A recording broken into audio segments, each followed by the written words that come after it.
United States of America and to the republic for which it stands, one nation, under God, indivisible, liberty and justice for all.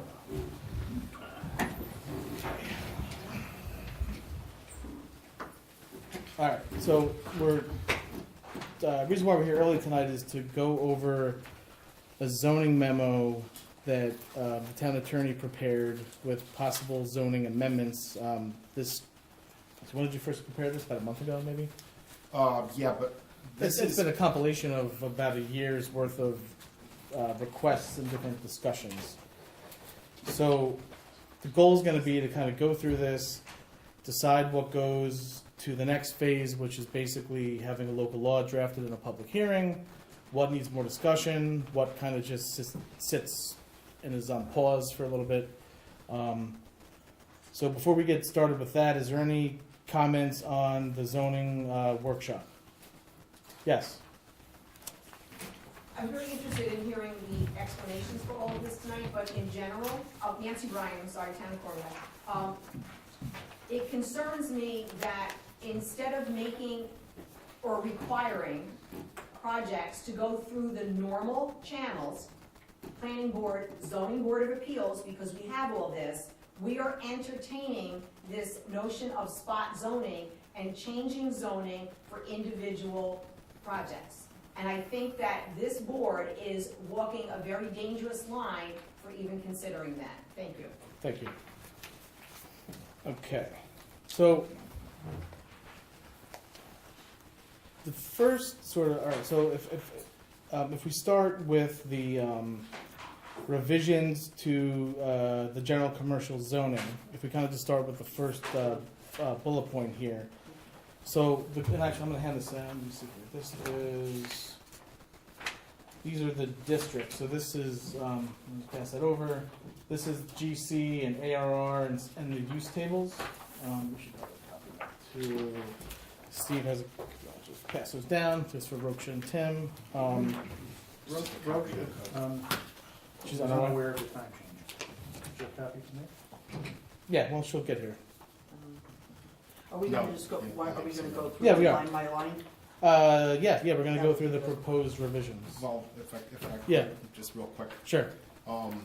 Initially, well, as Josh said, over the course of the last year, maybe the last year and a half, in the course of a lot of different things, a number of issues have come up about the town's zoning. A couple are kind of leftovers.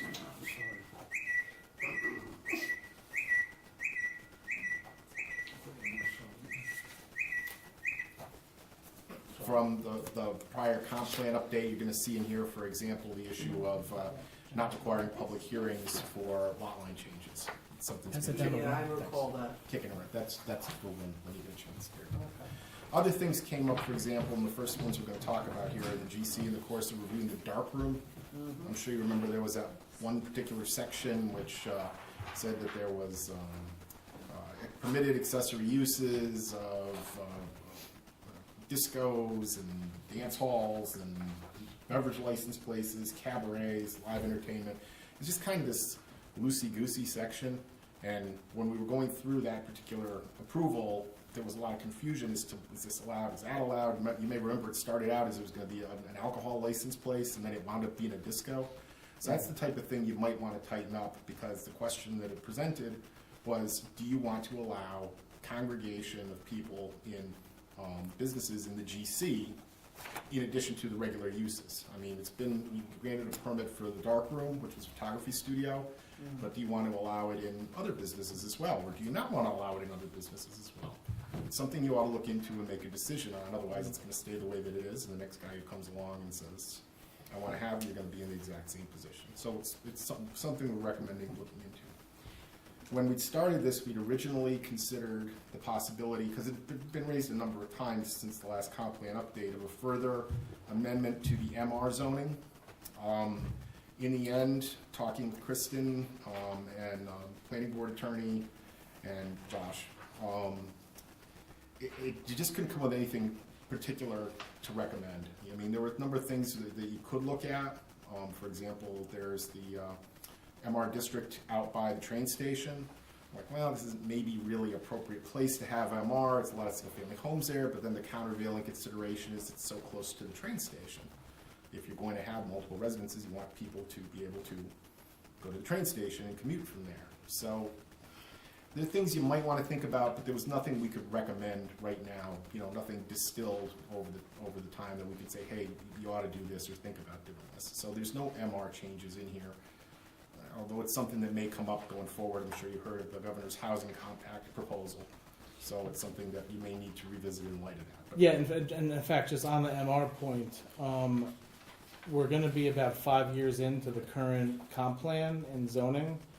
So I'm going to be looking to start a new comp plan and zoning process in 2024.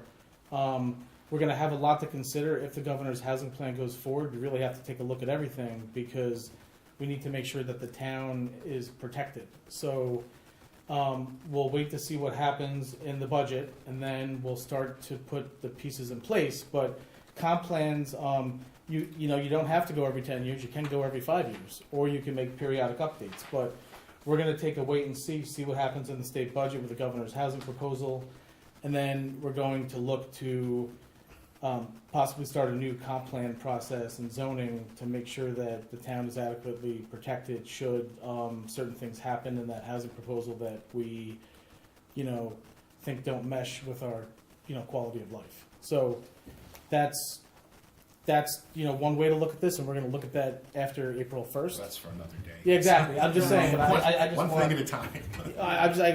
but it's relevant to MR and to other. That's true. That's true. So anyway, you have one GC district in the town, and the one GC district runs along Quaker from Cedar down to Tamara, and these changes would be particular to that. They wouldn't affect other districts within the town.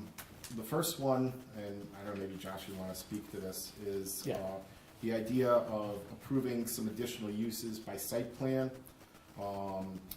bars, ciders, breweries, things along those lines, small art houses, galleries with a maximum occupancy of up to 50 people. up to 49. Oh, Tim- pardon me. Yeah, we because need to there's take the. that number out. Yeah, no, it's 49. It's got to It says mesh with 50 whatever. We on don't. the budget. We want to. The idea is you want to be under whatever is required for a fire sprinkler. That's why you and certain. So you want to, which is why the dark room stayed under 50 as well. So, yeah. So so the idea is if we're looking at our permitted by right category and then our uses by special permit, I mean, look, there's a whole bunch of in the uses by special permit. We very clearly want to take out this whole, this whole section, on-site alcoholic beverages, discotheques, cabarets, dance, live entertainment. But I do think it would be valid in adding in a use by accessory, allowing businesses to have catering and rentals for special events under 49 people. So instead of having someone like the dark room come and trying to fit under like the cabaret category or the discotheque category, why not have them come? Because really, he's just trying to have catering events. So why don't we just like? So he's not a disco, I know that's how that So- whole so, but thing I- started, because so I he get- claimed the discotheque. So what I'm saying is that we want to allow businesses to not have to jump through hoops to fit with our really outdated code. Like we want to actually go through it, and we want to have a way.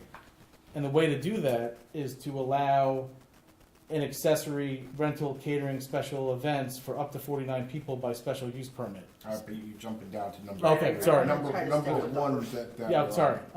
is talking. So we want to add some additional as of right categories. So bar, cidery, brewery, small art houses. So let's say you have like an art gallery. What if somebody wants to open an art gallery? It's going to hang some paintings on the wall, and it's going to have an occupancy of less than 50 people. I don't think there's an issue with that. So why do we want to make them have to jump through a bunch of hoops to go and do that? It could just be subject to site plan approval. So, instead of making, do you want to make somebody that wants to have an art gallery on Main Street? Let's just take a small little space Do you want to make them have to come to the town board to go through the whole special use process, or do you want to let the planning board handle it? To me, that seems appropriate. The planning board could just go through the site plan process, let them handle it. They're gonna work out all that stuff anyway, parking and, you know, all of those issues. So I guess what I'm trying to do is, let's have the planning board handle that. So that, I mean, you're jumping down to number Yeah, 5. but. No, no, I'm looking but at the ultimately, first you're one here. responsible for developing and crafting the zoning laws, am I correct on this? I'm sorry? Like, after all, we as the town board, we are empowered to actually develop, the zoning laws, correct? Yes, of course. Right. we're just adding as of right, so, But For- I'm saying, why take that away from the town board and give it to the planning board? If I'm understanding you correctly. so we already, if you look in the category here, I'm where it's, understanding. if you look on the GC district, uses permitted by right, Fine. take a look at it. The Okay, thing I handed all out. right. So uses permitted by right, the thing I just, this thing, here, open this up. Okay, so this This one you is- just gave us. This is the use table. Yes, So if you look at uses permitted by right, go down that, everything in there right now, that can just go right on through the planning board. And they, you know, whether or not that can happen is determined by planning board site plan approval. So everything in that category, we already have 8 categories of areas that are as of right, that the town board does not have to, that an applicant does not have to get a special use permit for. So what I'm saying is, let's modernize this category and add in some additional categories of things that are common in downtown areas, like, for instance, a bar, or, you know, maybe we don't want a brewery, maybe we don't want a cidery, but certainly a bar. I don't, you know, there's already a separate approval process for on-premise alcohol licenses. We already get to weigh in on that. When somebody applies for an SLA license, we have always waived the 30-day review. We've never once, in the time I've been on the town board, have ever done anything. We've always waived the 30-day review that we're allowed by the SLA. But we don't have to. So if we have an issue when someone applies for a liquor license, we could go through that same process. Well, that's But- true what you're saying, Josh, but Yeah, this particular section yeah. really deals more with the vision that you may have for that particular stretch Mhm. of Main Street, all right? I mean, right now you have kind of a traditional Hudson Valley Main Street. There's a mix of Mhm. uses as far as that goes. This particular section looks for a little bit more, I'm gonna say upscale, I'm not sure that that's the right word, but renovations to it. Instead of, well, not instead of, but, well, maybe instead of. What you have there now, you would have a mix of, you know, bars, breweries are very big, you know, that Newburgh has their Hudson, their Newburgh brewery. Cideries, particularly in the western part of the county, are quite happening places, and they draw people in, and those people don't just come and have a drink, they poke around, maybe do some shopping, you know. In addition to that type of use, in the same vein, small art houses like galleries, theaters and playhouses, you know, I mean, I don't know that, you know, we always talk about parking along Main Street, and it's a little bit tight in there, but it's the type of thing that you might consider. Mhm. And then, of course, museums, you know, nice if you can get them, but, you know, I don't know if it's a very realistic possibility. It's still this type of thing that you might want to allow. And you have this list of permitted uses for the GC, and these are some of the ideas in terms of changing Main Street. I want to say upgrading. I don't know if that's the right word. Like I say, everybody has a different vision for how things should be, and some people, Enhancing. sure. All right, and, you know, but I mean, some people may not think this is enhancing. They may be, I don't want bars, I don't want Right, cideries, I don't want, and I get that. But this is what's on the table for the board to consider, and nobody's expecting you to, of course, make any decisions tonight. We just want to talk about it a little bit and Mhm. see what you think. It's the kind of thing you're interested in exploring further, then, you know, I'm sure the town board will go further with it. If it's the type of thing you don't think is a good idea, that's good to know too. If you just want to think about it, that's fine. But I mean, Mhm. that's what's being put out there on the first item here.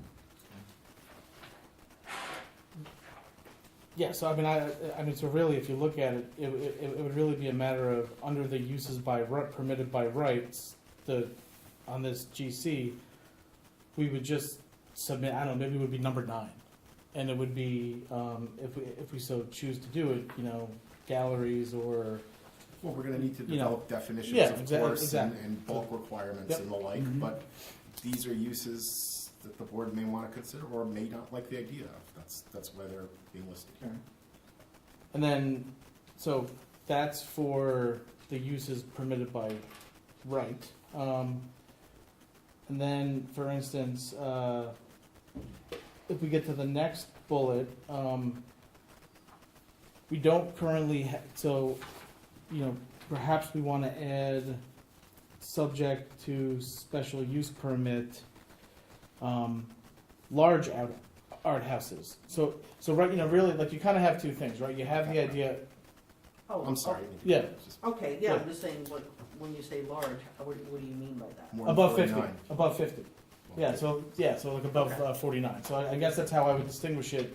Once you get above a certain threshold, then you go to a whole separate fire code that you have to deal with. That's that's one way to Mhm. distinguish between certain types of uses.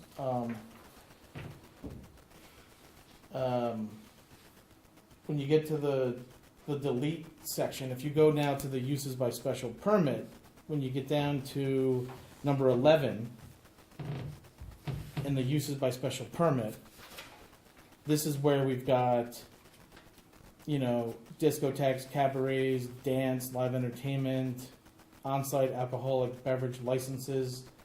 I think what I'm suggesting is, one, let's get rid of this category. So get rid of Yeah, category 11. yeah. Unless the board wants to keep all of these particular uses, I Well, don't. the idea here, I don't mean to, Yeah, if I may,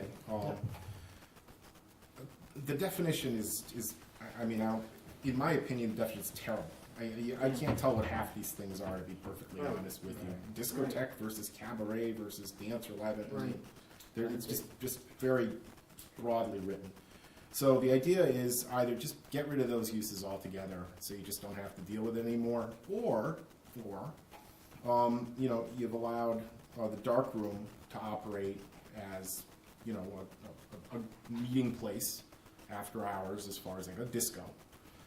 Maybe you like the idea of allowing, because it would be a financial boost economically, to the people who own properties, the ability to allow people who have businesses in the GC to use, to maintain accessory uses of rentals, catering hall, and special events up to 50 people by special permit.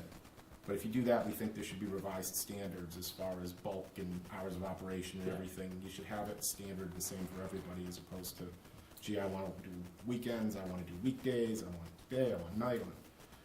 And I think there should be probably special requirements as far as noise above and beyond your noise ordinance, and you may want to have special requirements as to parking as well. If you go that route, maybe you want to leave it as it is, which is okay. You're going to go through what you went through last time, or you can just abolish it, just strike the whole thing, repeal it, or you can modify it if you like to allow that type of use along Main Street. That's what we've come up with. Yeah.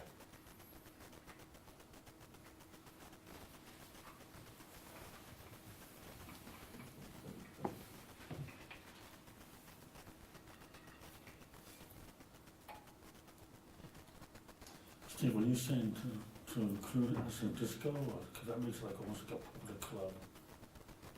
I don't understand. You just talked about a disco and taking out discotheque, live entertainment, all that stuff, and then you used the word disco. That's in a change. And if you do that, it'll be like an actual business open to the public.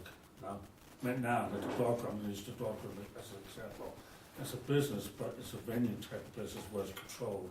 So that means open to the general public, where disco would be looked at as open to the general public. Yes, you depending on the use that comes in, you could either have it for special uses, special events, or you could have it open to the general public. Okay. And you got to think about whether you like that idea or not.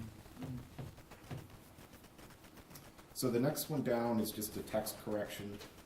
You already allow beauty shops, so there's no reason to have beauty parlors. I don't know if there's really a big difference between the two. So after that, this one's a little, I wish I'd written it a little bit better as far as that goes. restaurants shouldn't be deleted, they should be replaced by eating places or drinking places, which should be defined terms in your code. Eating establishments? Eating establishments, sometimes called eating places, that's zoning. If you have eating guidelines. and drinking establishments, you also cover, We don't have them defined though. well, that's what I'm saying, so actually we could, instead of adding in bar and brewery and cidery, depending, you could If you wanted to potentially fold those into, you define, could, sure, you could fold those into eating and drinking establishments Mhm. too, that's another. when we do the definition. Yeah, But we don't have one right now, and you really should. Offices is part of the idea of a vision for your GC district. Do you wanna have offices there, or do you wanna have it all retail and, you know, other commercial type uses? Retail stores and, I mean, what do you want it to look like? Right now, you allow offices, which is fine, offices are great. Offices stay for years, and they keep the buildings up nice, and they pay their taxes. Right. But you're not gonna have a lot of tourists come to look at offices, so, And if we make any changes, the existing Will would ones. be they- will they existing bring other than- non-conforming, they could continue, of course. Okay. Huh? They'd be existing non-conforming, but they could continue, of course. Okay. So that's something to think about there. Lastly, as Josh alluded to, the idea is to change the special use permit approval from the town board to the planning board. Different municipalities do this differently. There are advantages and there are disadvantages to both. I mean, the advantages are pretty obvious. The planning board deals with land use approvals all the time. They do your secret review almost all the time. You know, they're a little bit more familiar with applying the code and making findings on resolutions, so it comes easier to them to grant special use permits. The flip side is, of course, the special use permit procedure is usually reserved for uses that are considered a little bit more intensive or more intrusive. Mhm. So maybe you want to have the town board have the final say over that as opposed to the planning board, just because of the nature of the use. Sometimes the uses seem intrusive when you first draft them into the code, and as time goes by, they just aren't all that controversial anymore. So, you know, you have control over which uses go to the town board, which go to the planning board. The proposal here is just a blanket, get the town board out of special use permits and send them all to the planning board. But that's up to you, you know, obviously. Steve, I want to go back to essential services. When you're talking about the grocery stores and, Essential services? Essential services are like utility things. yeah, okay. You know, it'd be like a transfer station or something Yeah. like Like what we that. have on, yeah. I mean, You don't want those in your GC district, I mean, they don't add anything, I mean, if you have to have them, you have to have them, but it's not the place for, you know, public property like that. right. Anybody have anything else on the GC, or just want to mull it over? I mean, I guess I guess the question is, well, we can get to the extending the GC later on, when we get to the. We're gonna go to the individual Okay. ones, yeah, absolutely, and same thing with the MO, I mentioned that earlier, we're gonna circle back to Sure. that when we get to the individual ones. The AR district, you pretty much have three. There's one to the southwest of the village. There's two further south, closer to Woodbury, although they do extend up pretty far. And then there's some west of the Thruway. And these have to do with housing more than anything else. Also, the golf course plays into this to some extent, the renovation, proposed renovations to it. The first one is to add permitted accessory use under number 11. Go to the thing, on the, so flip over Under to AR. ARR, If you follow it through, Yeah. you can see. that'll show where we're talking about. Yeah, thanks, Josh. Accessory to outdoor recreation facilities, restrooms, locker rooms, clubhouses, and country clubs by special permit of the planning board pursuant to, and it cites the section regarding the bulk requirements for such uses. So it would kind of clean up that there's these additional things allowed in regard to recreational facilities, meaning in this case the golf course. Next one is add hotels subject to site plan approval. So in your AR districts, hotels would be. But this is only for the one, this is only specific to outdoor recreation facilities, golf courses, and this would be, so this is only specific to the uses by special permit. It's not anywhere in the ARR district, it's only So specific this would be to, accessory to recreational uses. yes.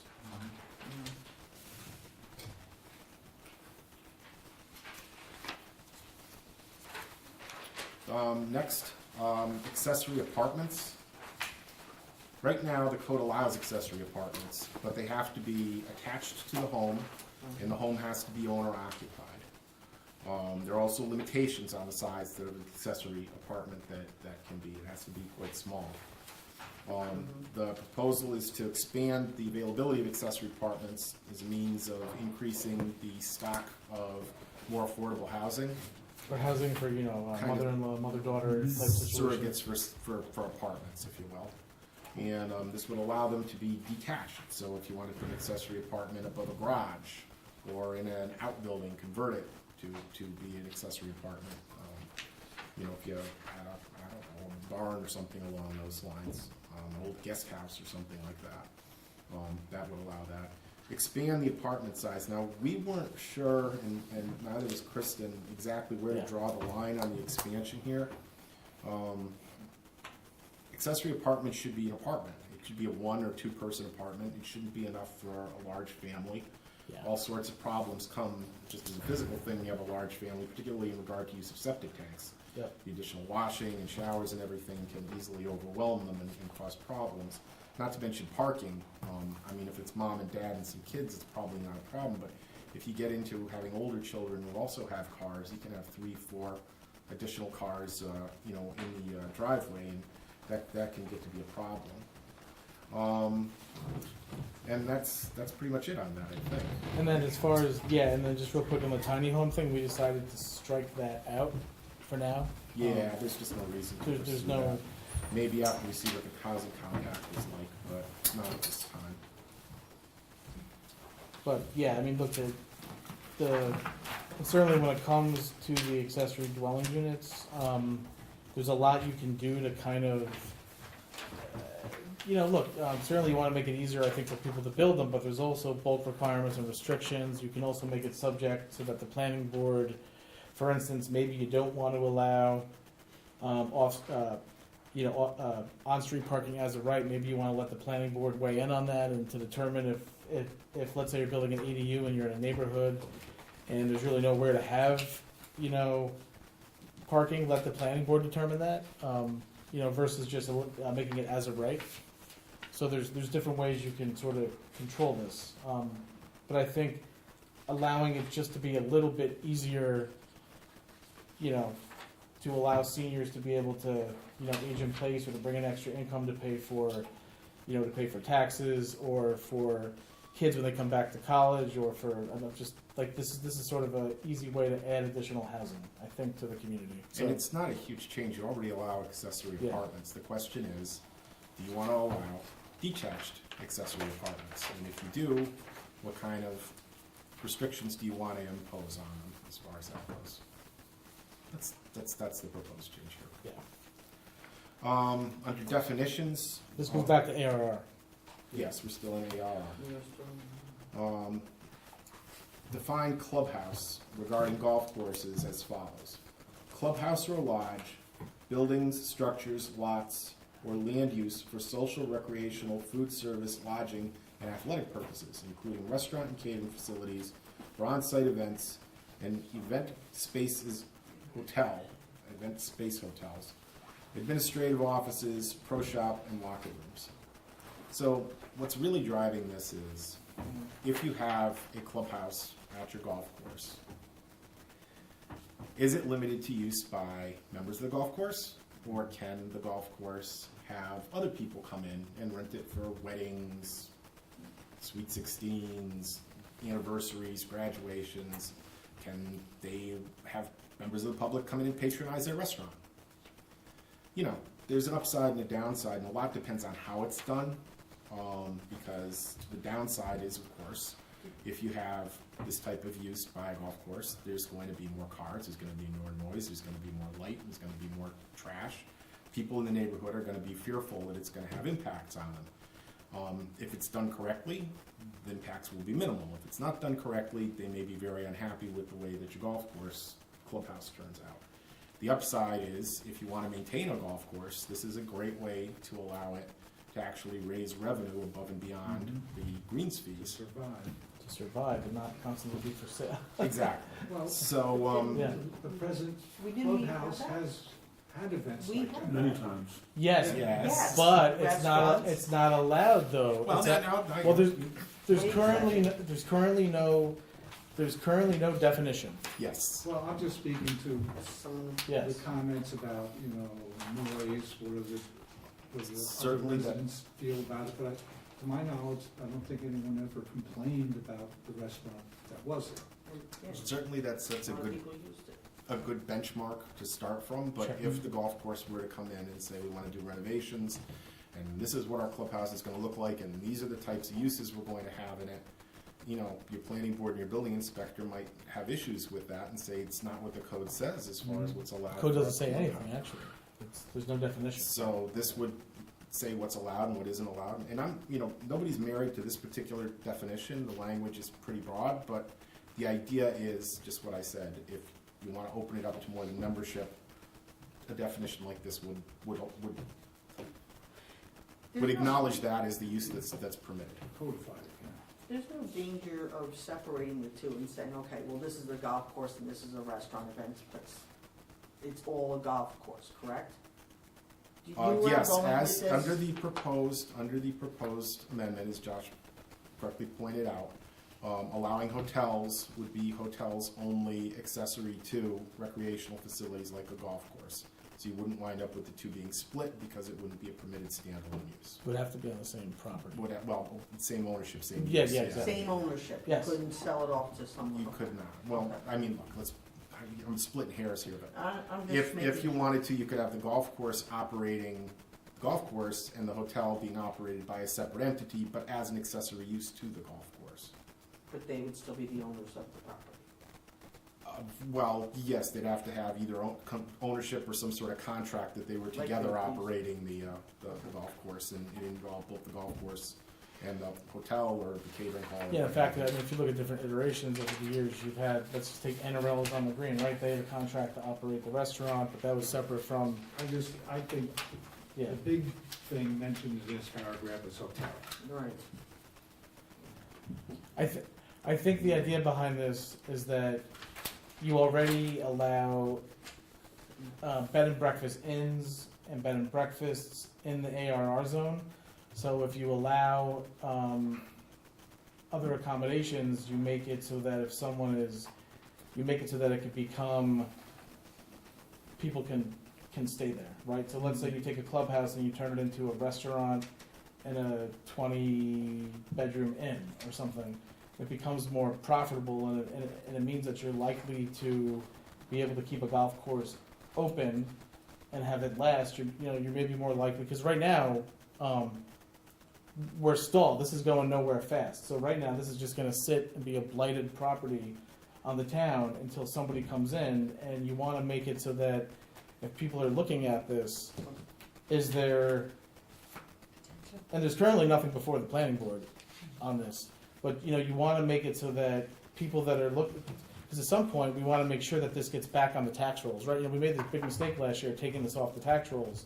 And we want to make sure that it gets back on the tax rolls. So if there's a way to make that happen, you want to make sure that you have, definitions so that people have certainty if they're going to want to come in and do a project. Because I don't want that property sitting there for another decade, sitting blighted, how it looks now.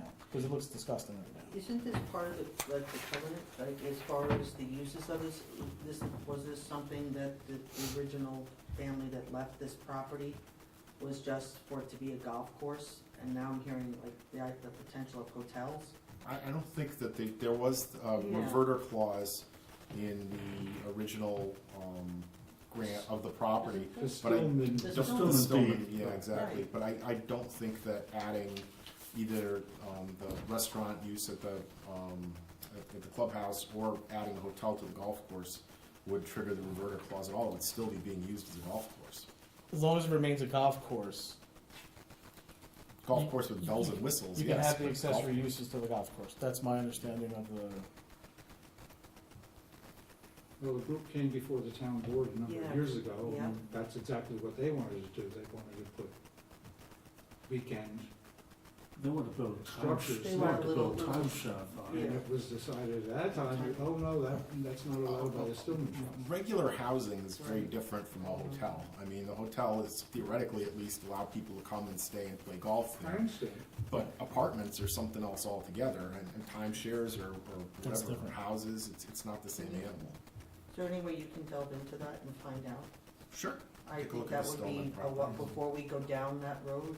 yeah, of course, that makes, I mean, Yeah. Should what I we, would- can we, should we? I'll be happy to. I've looked at it a couple times. It's no big Okay, deal. maybe I'll. And also the hotel, we're not talking about a gigantic hotel, this is gonna be like a boutique hotel. I mean, I you know, think, well, Lovely golf course. I mean, I think that bed and breakfast inns are already allowed on this property Mhm. as an accessory use, if you look at the use table. So really, it's just a matter of, I think, going a little bit above that. But yeah, but look, yeah, Steve, certainly, I mean, that would be, yeah, maybe look into the Stillman thing, see if you think that that's a use that's not allowed. Sure.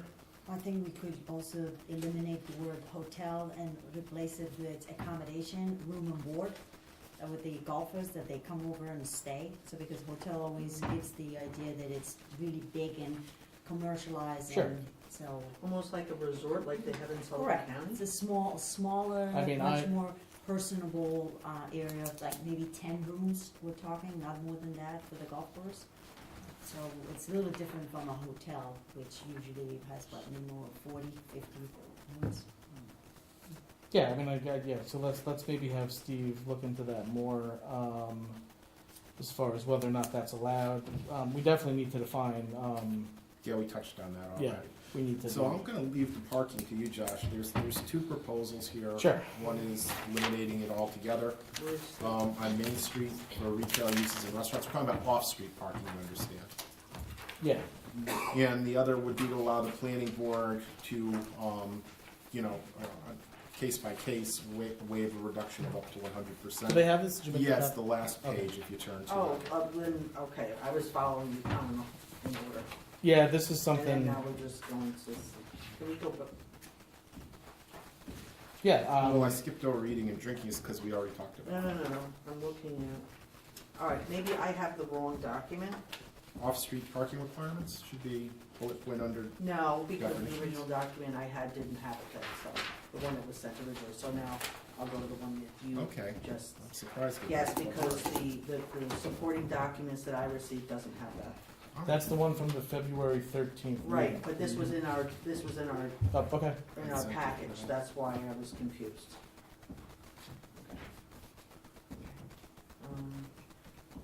No, And if you look at the very last page of the memo I handed out, you see this is from Kristen, the proposed language. there you go. Parking requirements in Main Street Business District in conjunction with site plan approval, non-residential uses permitted as of right in the zone, and which are located on Main Street Business District, Main Street between the traffic circle and Willow, shall be entitled to a waiver up to 100% of the parking requirement where the applicant demonstrates, based upon a written narrative and analysis and/or documented shared parking agreement, that the parking demand requested can be waived to be waived can be accommodated off-site, pardon me. So that's if you wanted to allow the planning board to waive it, that's her language. How would this benefit the town by waiving the parking requirements? Well, the idea is to make it easier for new businesses to come in But and I'm just thinking get about the set up. residents who go on that street, how does that help benefit them? So this kind of gets down to like philosophical differences, and what I I'm just would. thinking of the people who are trying to go to Well, like Hazard's Pharmacy so- or get their hair done and things so- like that, how does that? So we're actually going to, and we'll get to that, but as you're aware, as part of the Main Street bridge process, we're going to lose 10 parking spots. That's temporary. Well, but we are going to start enforcing the 2-hour parking as a way to free up the parking that is between the traffic circle and Willow. And when next week the our parking study consultant will be coming to make a presentation, and what he found is that really the problem of turnover on Main Street is actually from the traffic circle to Willow, and the best way to encourage, to make sure that people can pull in to go to Hazards or go to State Farm or go to wherever, is to enforce the 2-hour parking, to get the business owners and the residents and the employees of businesses to park further down, leaving the spots in front of the stores for the patrons. That's really the only way to affect. How is that going to be enforced? Sergeant Geppert here. We're already working. I'm sorry, Chief Geppert. We're already working. Sorry, I've already demoted you in this meeting.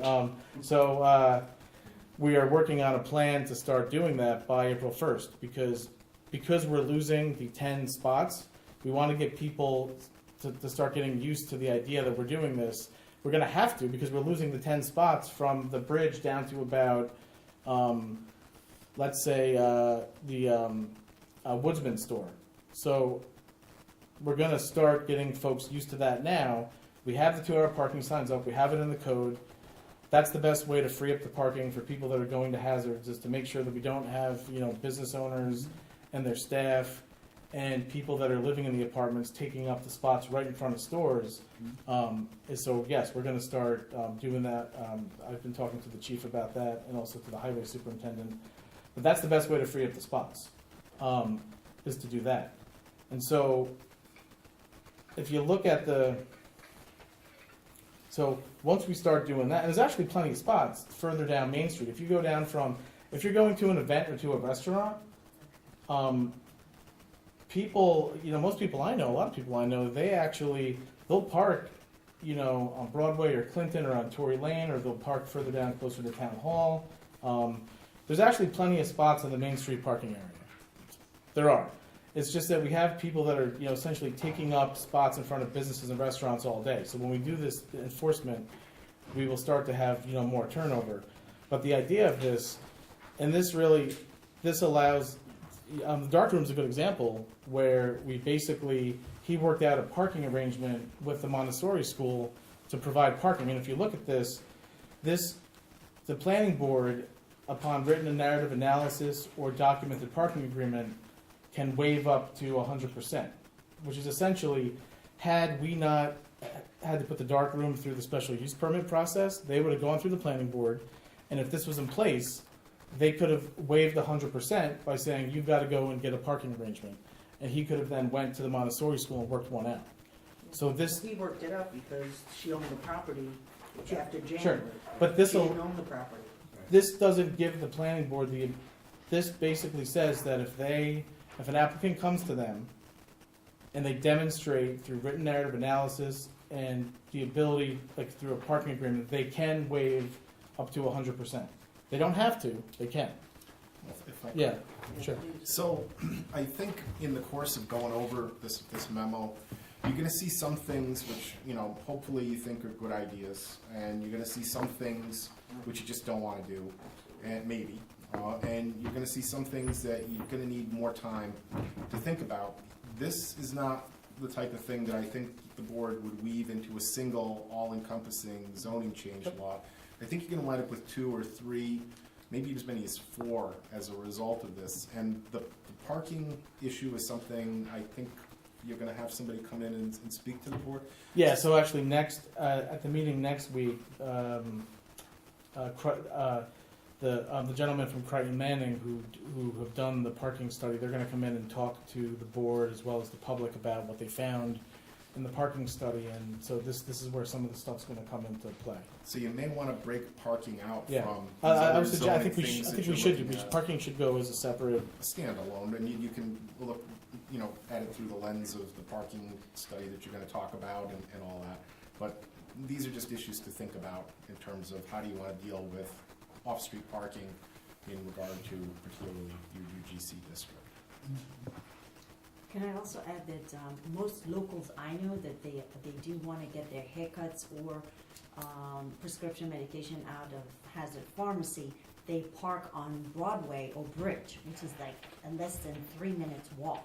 So locals try to avoid Main Street, and they give spots to visitors or somebody who lives in the village and comes. So I think that's pretty much, we need cooperation from both businesses, Sure. us and the. But I also think we need people who have limited mobility issues to have access as well. Correct. I Which is why we believe- want to free up the spots in front of Or stores. I know there's handicapped Yeah, spots. handicap right on the hazard front of the classes. buses, yes. Which is why enforcement is key, because right now we've got some business owners and employees and people that live on Main Street parking and taking up spots all day. And if we can start freeing that up, we'll provide for more spots for people with, because there's only so many, handicap spots on Main Street. I mean, there's only so many. So, And I see a lot of people parking in Yes. without the tax. yeah. Oh, yeah. Oh, yeah, people. All right, so I'll let you talk about the next ones. Do you? Josh, I think Yeah. Steve wants to say. Oh, sure. No, I was gonna do exactly what he said, move on to the next one. Yeah, let's move on to the next one. Yeah. So. So in regard to religious uses, the last round of before the last round of zoning changes, religious uses were permitted in every district. In the last round of zoning changes, the town made them prohibited uses in, I believe, all commercial districts. If not, then it's almost all, and allowed them in residential districts. And in allowing them in residential districts, it was subject to special use requirements and various bulk requirements as well. And on reflection, I think as a practical matter, that's probably not the strongest position for the town to take in regard to religious uses. The reason for that being, under New York state law, religious uses, if they are not permitted in a zone, can apply to the zoning board for a use variance, but the use variance standard isn't the usual use variance standard. It's a very relaxed standard, and unless the zoning board perceives some health and safety issue which would prohibit allowing the religious use in the district would otherwise be prohibited in, they have to grant the use variance. So you really don't have a lot of regulations in regard to how and where these religious uses might go in your commercial districts. I think it's unlikely they would go in your commercial districts anyway, but it's the type of thing you want to close the barn door before the horse is out. So I think that the better practice would be to treat your commercial districts the same way you treat your residential districts.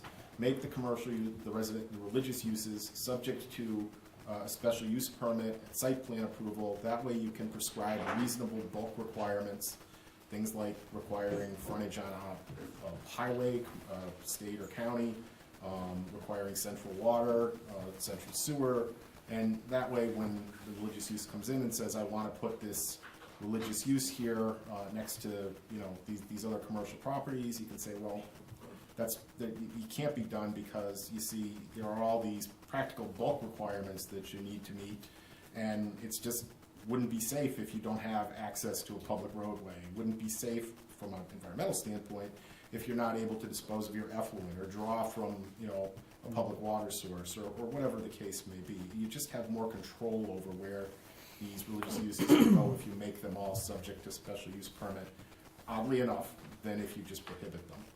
So that's what we're recommending that you do, expand, treat your commercial districts the same as you do your residential. So what has been practiced in the past? In the past, they were allowed in every district, subject to site plan approval. And then we changed it to prohibit them in, as I said, if not all commercial, most commercial, but allow them subject to special use permit and site plan in residential districts.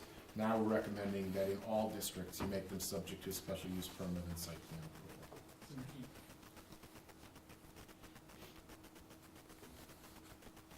Okay, so next up we have lighting. This was Gary Vincent's suggestion. John Hand, Gary, yeah. Oh, was it? Yeah. The So- building. Yeah, so basically, we don't currently have really the ability to affect exterior lighting outside of site plan approval. So, for instance, there's the issue at the Chico's right now where we have those lights that are shining across the road. We don't have the ability to make them do anything about it other than saying, "Will you please fix this?" So, this would be a very simple change. Obviously, there's a much more in-depth change. The village, has a lighting law that they put into place. We have a copy of that. So this would be a quick thing I would recommend doing right away. And then if the board wants to take up the lighting law, they did a lot of work in the village on that. something, you know, I think we may really wanna consider putting into place. All the work's done, obviously we gotta make it mesh with our, you know, but, for now, this is the way to be able to get something in there, right away, so I would say that I would want this to move with the stuff that's gonna go quick. I noticed Chase Bank also has had these bright lights. I mean, obviously for the security purposes, but I think they're a little bit too excessive. They have apartment complexes too. I know the new one next to my home shines pretty bright now. They just so when the leaves go up, when the leaves are out, it's fine. But yes, maybe we should look at that. So, yeah, so I think if, you know, a quick way to get something on the books so we can start doing enforcement is this. Longer term, and maybe something to get going on right away, is to look at what the village did. I have a copy of that, so we can, yeah. The next section, I don't know if we have time for this, but the lot line adjustment thing, do you want to punt I on can that? give it to you in a nutshell. Okay. It comes up every time we amend the comprehensive plan and go through zoning changes. Under the town Cornwall code, subdivisions and lot line changes are treated the same. Although in a subdivision, of course, you're creating an additional lot. In a lot line change, you're not, you're just moving the lot line. But procedurally, they're processed the exact same way. It requires a public hearing because that's what subdivisions require. And a lot of people who have to go through lot line changes feel it's an unnecessary expense. I want to move the lot line over 3 feet. It's between me and my neighbor. The two of us are applying. Why should we have to, you know, go through the expense? And the planning board, and I can't speak for them, but I would say as a general sentiment, you know, I can't say for every one of them, feels the same way. They would like to make it so that at least the public hearing is just optional. So that's the proposal here. We have some language which Kristen and the planning board attorney prepared. You know, again, if you're interested in going forward with it, we can go over the language in detail and tweak it. If you don't like it, I mean, again, I'm not speaking for or against it. I don't have a feeling one way or the other. Some municipalities do it one way, some do it another. But I can tell you this, every time this comes up, and it's come up again and again, you wind up with people coming here saying, I want to know, I want notice and an opportunity to be heard, I want a public hearing if my neighbor is going to do anything with their property, whether it's a lot line change or a subdivision or whatever it is. How can you not give us notice? And that's probably what you're going to hear if you introduce a local law here. Now, perhaps you can explain it away and say, no, we've put in provisions. You'll get, for example, a joiner's notices or something like that. The planning board can have the ability, but not the requirement to call a public hearing. There's a lot of ways that you can set this up, but it's just whether you want to consider it now or not, or what. That's the proposal there. Was it just like a minimum, I thought there was something that was just a minimum amount of property. We weren't talking, if I recall, we had this discussion a while back. This would apply How to much? boundary line. Was it like 200? That would increase that would not increase the total number of buildable lots. So if you had two or three lots and you were doing a lot line change between, let's say, 3 lots, you know, as far as that goes, the result of which would be that the third lot, which was otherwise a gore of a 1/4 acre or so, would be enlarged to 1.5 acres so that you could build on it. You got to have a public hearing. Okay. Because that's almost the same as a Right, I thought there subdivision, was a- basically. But if it's not, it's just moving the lot line over, you know, you have 2 already developed lots, then it wouldn't be required. Okay. But that's for your consideration. All right, so next up, we have the private zoning changes. These are folks that have submitted to the town board over the past year, 18 months. Ivy Rock Farms should come off of there. That would be for the, I think it's like the something Valley Equestrian, across from Cornwall Social. Oh, this was added, okay. Yeah, that I mean, he's still trying to figure out what he wants to do with that project, and that was just something that so that's coming. That would come off. I would take off the Spagnoli request. That was something that he was going to submit a letter to the town board on. He's not done that yet, so that should come off. We've got the Cornwall Apartments. Look, we've already had a presentation on that, so that's obviously whatever the board decides to do with that. I mean, as of right now, I'm putting that in the pause not taking up category. But, so that's, I don't think there's a, that's like on pause. So whenever the board decides, what they would like to do with that, I don't think we have time to have that full discussion right now, so, but that's on pause, or it's not being taken up. The Tondo property, he did submit a request, he has put down an escrow, he is looking for a residential to commercial change, he's on Route 32, over, where is he? He's kind of over across from like Quality, yeah. And he's basically is looking to have it zoned so that he's trying to sell the property, and I guess who's buying it's going to have a contractor yard and like concrete fabrication type business, and it's not currently allowed in the in residential, but he's surrounded by, I believe, commercial. So I know that Steve's got to look into that. Yeah. I think there's houses right next to it. There are. On the The right-hand side. deal with all of these, and I think Josh is doing a good job going through them, by the way, but I didn't really plan on doing that tonight.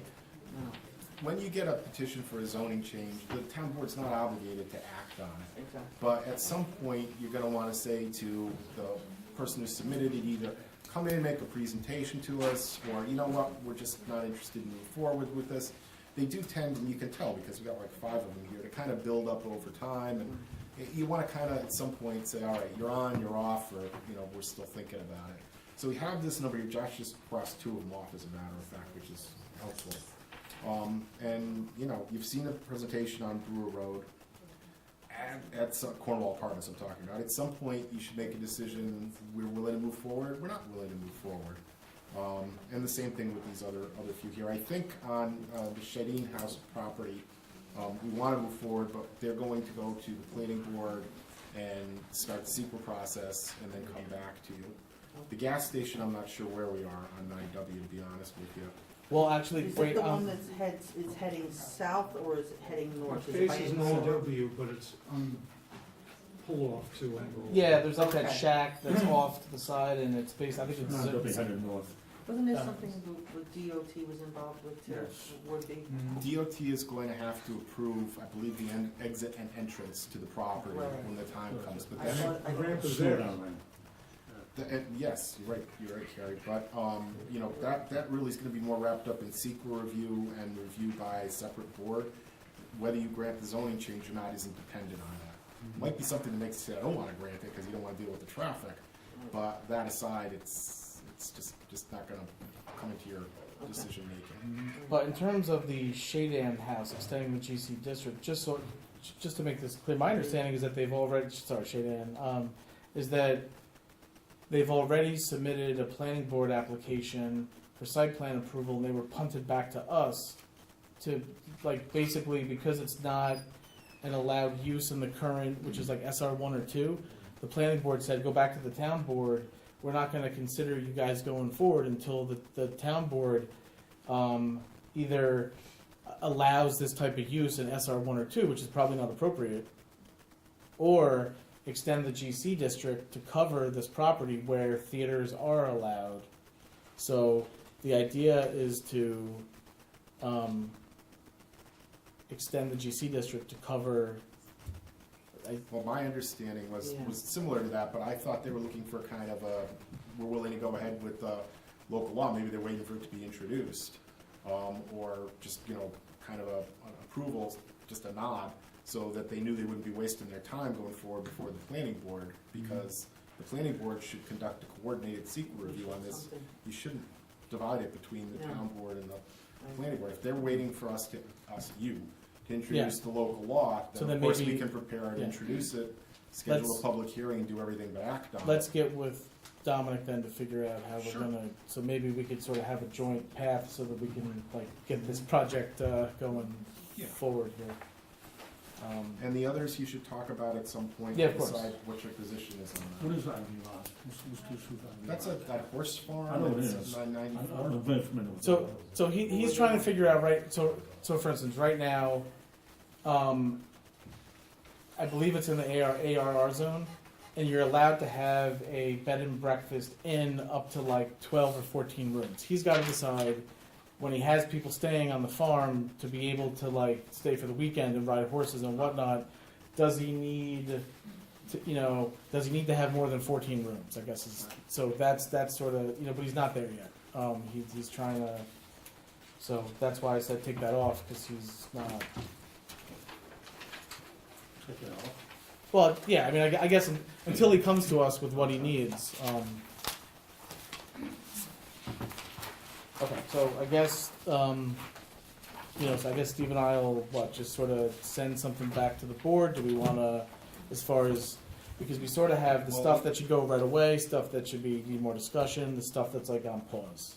Yeah, I think you should let the board mull over what Sure. we talked about today. I'm sure there'll be some questions. We have a meeting a week from tonight. Sure. Can revisit the issue then if the board's so inclined. Okay. And if you give us direction as to what you'd like to see, we can start either drawing things up or looking into them further or answering questions, whatever it is. Or we can have your planner come in and talk to you if you want. Okay. All right. So next up, we have a public hearing for the proposed local law, property tax exemption to volunteer firefighters and volunteer ambulance corps members. So let Steve say something about this real quick. Right. The notice of the local law itself, I'll just go over very briefly, allows a 10% reduction in property value for volunteer EMS and volunteer firemen who reside in the town of Cornwall and provide service in the town of Cornwall. They have to have served 2 years or more before they can claim the deduction. As we went over, I think a month or so ago, there is a income tax deduction which you can claim in the alternative, and until all the taxing entities that affect the town of Cornwall adopt this, it's probably going to be more financially advisable for these volunteer firemen and volunteer EMS workers to elect that. But we're working on coordinating the other taxing entities, the county, the school district, the fire districts, and the village, which the village already adopted, as a matter of fact, to allow full 10% deduction for firefighters and EMS workers. This particular local law has been noticed for a public hearing this evening. Unfortunately, we did not meet the deadline for having it published in the local. So it will be published for the next version of the local to cure the failure to notice the meeting. There's no reason we can't go forward tonight. We'll hold the meeting open until next, that'd be the April meeting, I guess, of the town board, and the town board can take action at that time. The local law wouldn't be ready for providing an exemption this year anyway. Taxable status date is already passed, so it's really no harm as far as that goes. But just so you know, the public hearing will be being held open to allow for the publication of the notice. Okay. So, is there any public comment on the proposed local law to exempt volunteer firefighters and volunteer ambulance corps members? Yes. You want me to just come up? Sure. Yes. And I'll state your name and. Hi, everyone. Hello. I'm Karen Edelman Reyes. I am on the New Windsor EMS board, which is powering our Cornwall EMS group. I was appointed by this board and by the Village of Cornwall and Hudson to serve in an at-large position. And I just wanted to come in and talk to you all about how important our volunteer EMTs and paramedics are to our organization. This town and village together and the town of New Windsor funds the organization through taxpayer dollars at a very high amount. And the more volunteers we get, the less we have to use to pay payroll. And it just translates immediately into real dollars. We're paying EMTs upwards of $22 an hour. We're paying paramedics about $36 an hour. And that adds up because if you own a business, you know that the hourly wage, if you can almost double that to know what it costs the organization to support that employee. So if you're thinking that your EMT is costing you at about $42 an hour, and a paramedic will cost you about $54 an hour, and taxpayer money is funding this, the more we can incentivize volunteerism, which has really fallen off in the last 20 years or so, the better we can make an immediate return back to the taxpayer. It incentivizes volunteerism, it saves money for the taxpayer, and I think it's really important that no matter what the board decides or how this goes forward, and I know from prior town board meetings, everyone's very interested in helping volunteers and pushing this forward in a very meaningful way. But to be public about your support for volunteerism and to be direct in your return from this community in thanks to those volunteers, I think goes a really long way to support the morale of people who continually get into a fire truck or jump onto an EMS truck and do the work that's really important to our citizens. So I thank you for your time. Thank you. Is there anybody else? Yes. This is, but specifically on this topic. Not on this. Okay. Is there anybody else on the property tax exemption for volunteer firefighters and volunteer? Yes. Nancy Bryan, I just want to remind the board that there's also something that can be added to this, included in this piece of legislation, was the fact that if someone has volunteered for 20 years of active service, then they, and they still reside in the county, then they could be eligible if the local municipality decides to go that route as well. So it would also, that would be a benefit, and acknowledging people that perhaps are not able to volunteer anymore, but gave 20-plus years of their time to their local organization, but still reside in the county. So that's something additional to consider. Sure. You know, I think that's actually in there. It is, it doesn't Yeah. say in the county, though, it requires residents in the town.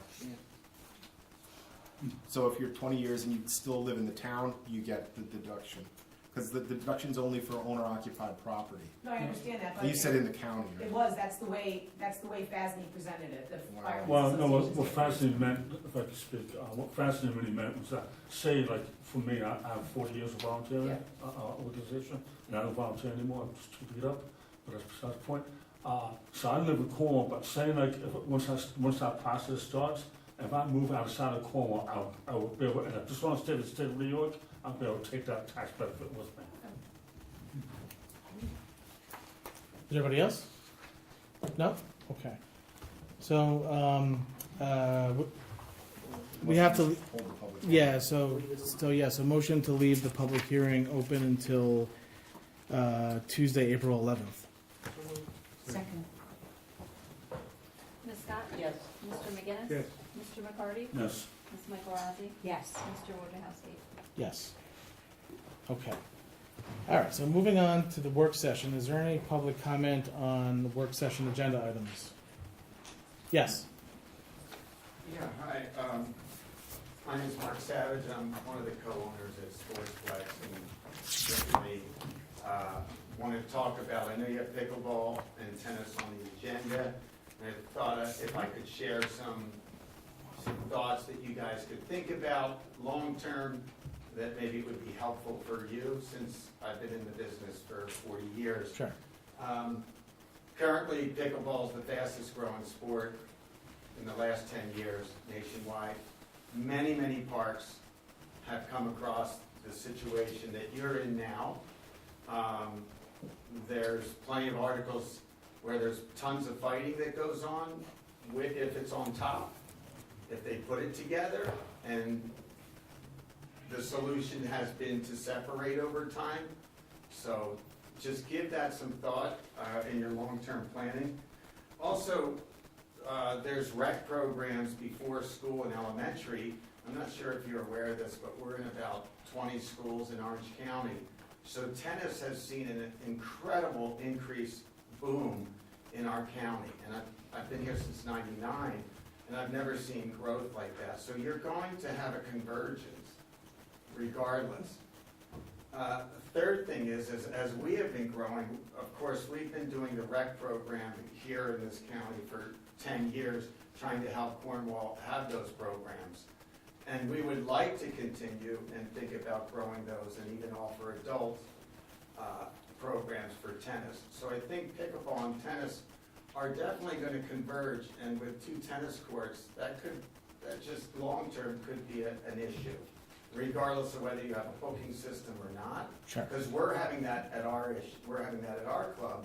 Where do we put pickleball? And the reality is that it's a tough place to put it unless we offer it something separate, because they really are growing and they're strong. What else?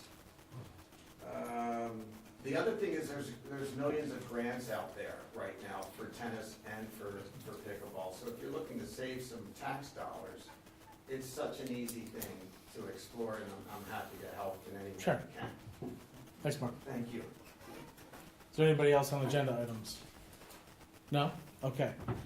All right, so obviously, first up, we have the proposed local law for the property tax exemption for volunteers. We're gonna, obviously defer this till the April 11th, public hearing, and hopefully the town board, Everybody on the town board better be here because 2 of us Yeah. can't. April 11th? yeah, actually, is that because they would both receive the benefit?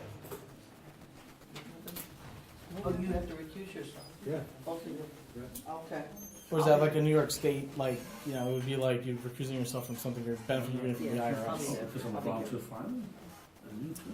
He's fine. Well, obviously, it's the type of thing, if they feel that they have a self-interest and they may want to recuse themselves, and Okay. I'm not sure they're legally required to, because it's a law of general application. It's like if you voted for something that's townwide, but I'm just not sure. Yeah.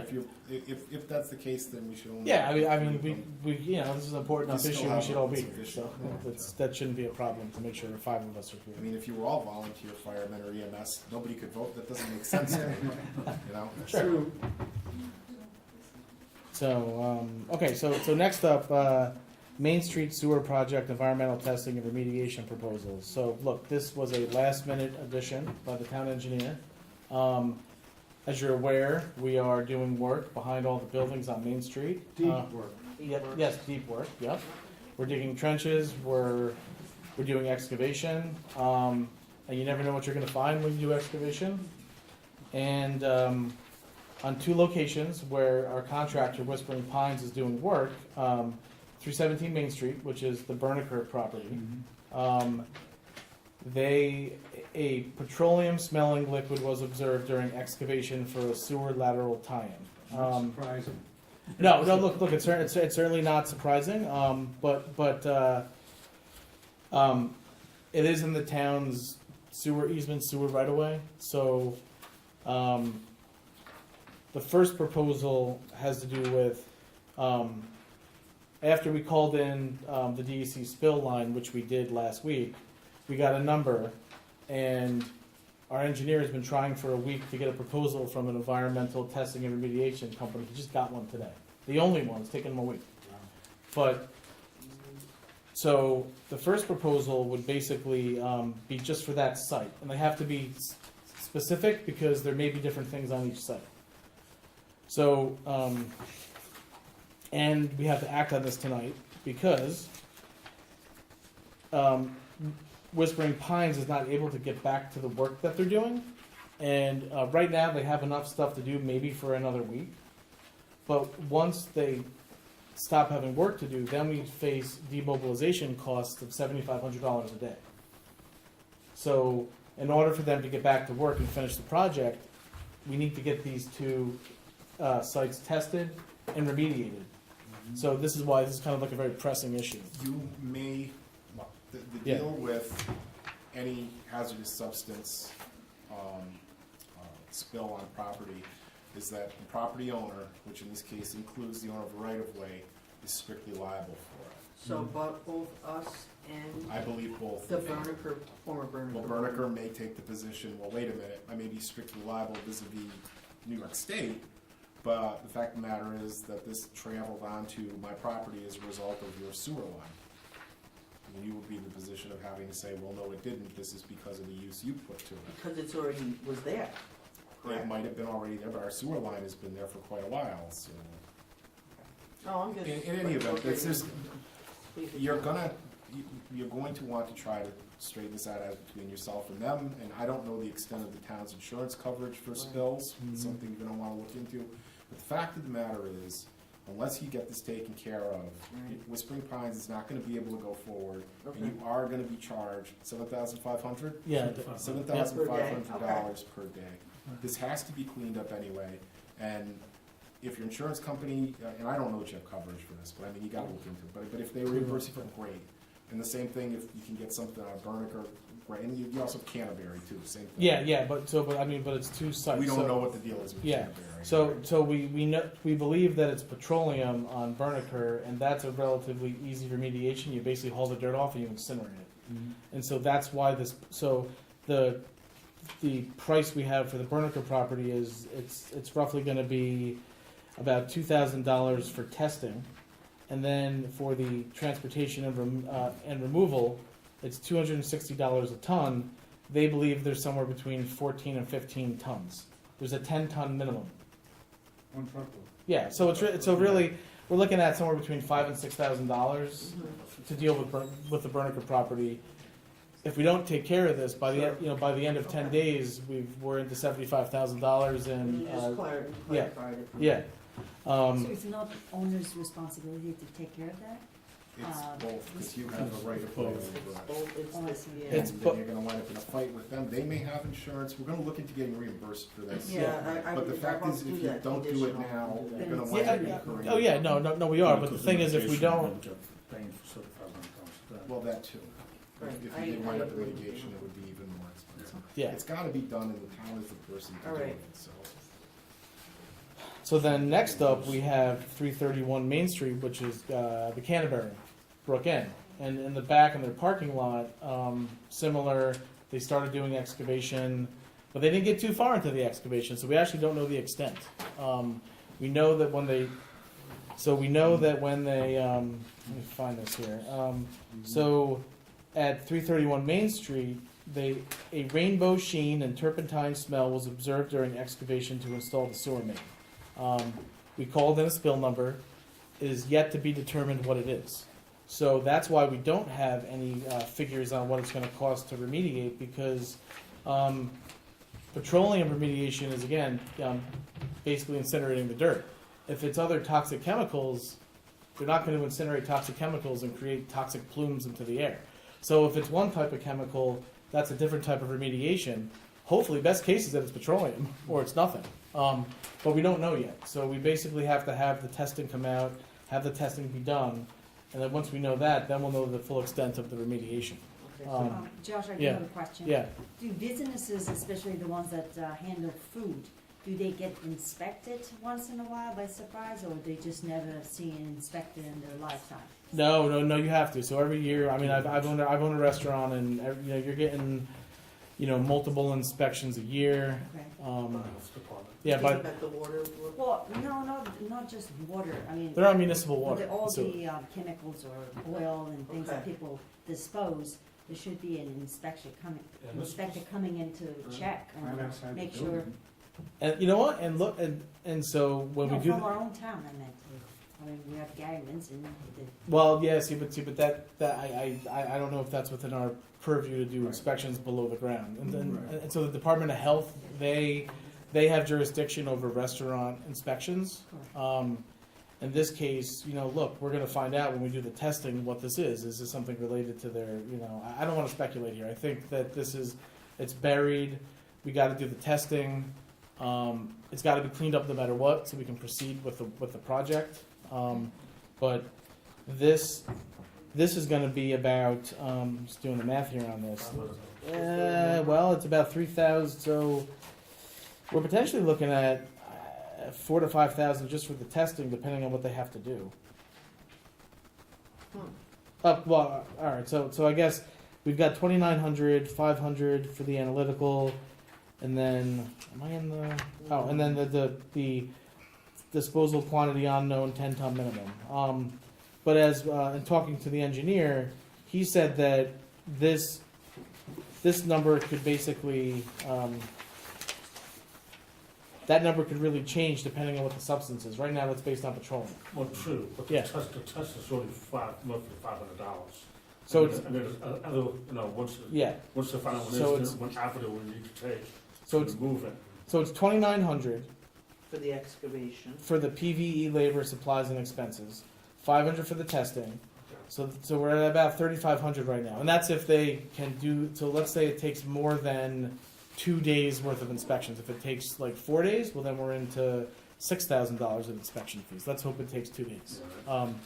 And then once they find what it is, then we'll have an idea of what the remediation is. But yeah, Okay, so then how can we, I mean, this one sounds like we can act on, how do we act on this one then? well this will Just be. to authorize the- Well, we're going to authorize them to do the testing and to. That's yeah. only for the testing, Yeah. right? But either way, we probably want to authorize. Well, I don't know. I guess it's up Next to. week, I'm sure. Yeah. we So can by then so have- maybe we'll know by next week what the. Right. Yeah. Okay. So that is that, and there is a resolution which I will let me just hand this out here. This again was. I'll just give these three to you. One for you, and then yeah, these are the. Pass those out. These are the resolutions. It's just the resolutions. Yeah, yeah, well, we're gonna need that to, and this is the only item, other than the warrant, that we're acting on in the special meeting. Okay, For the special. yeah, the special meeting that's, after the, So, okay, so, yeah, um, okay. so,